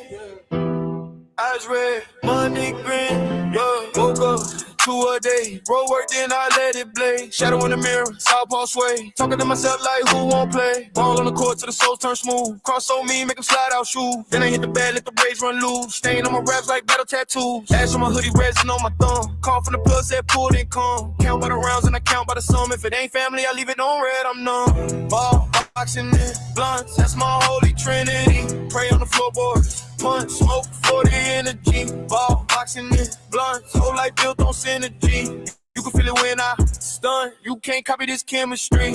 Baseline jumper, then I spark one slow. Whole team laughing, but they know my mode. Fourth quarter face, I don't crack, don't fold. Eyes half closed, but my heart stay cold. Got my hands tight, knuckles like stone. Coach in my ear, keep bringing it home. Every puff take, pressure off bone. With every bell ring, put heat in my dome. Spin out the clinch, I've been dodging these fakes. Pivot and paint, do the same with the snakes. Training and smoke got me high off the hate. Every missed shot, turn the fuel on the plate.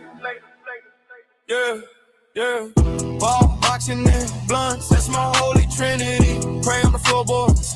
Punch, smoke for the energy. Ball, boxing, and blunts. Whole life built on synergy. You can feel it when I stun. You can't copy this chemistry. Thank you for tuning in. You just watch how the storm begins.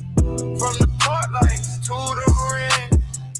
From the lighter to the wind.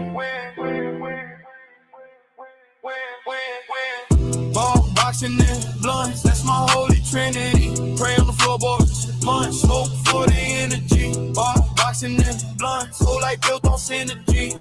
You can feel it when I stun.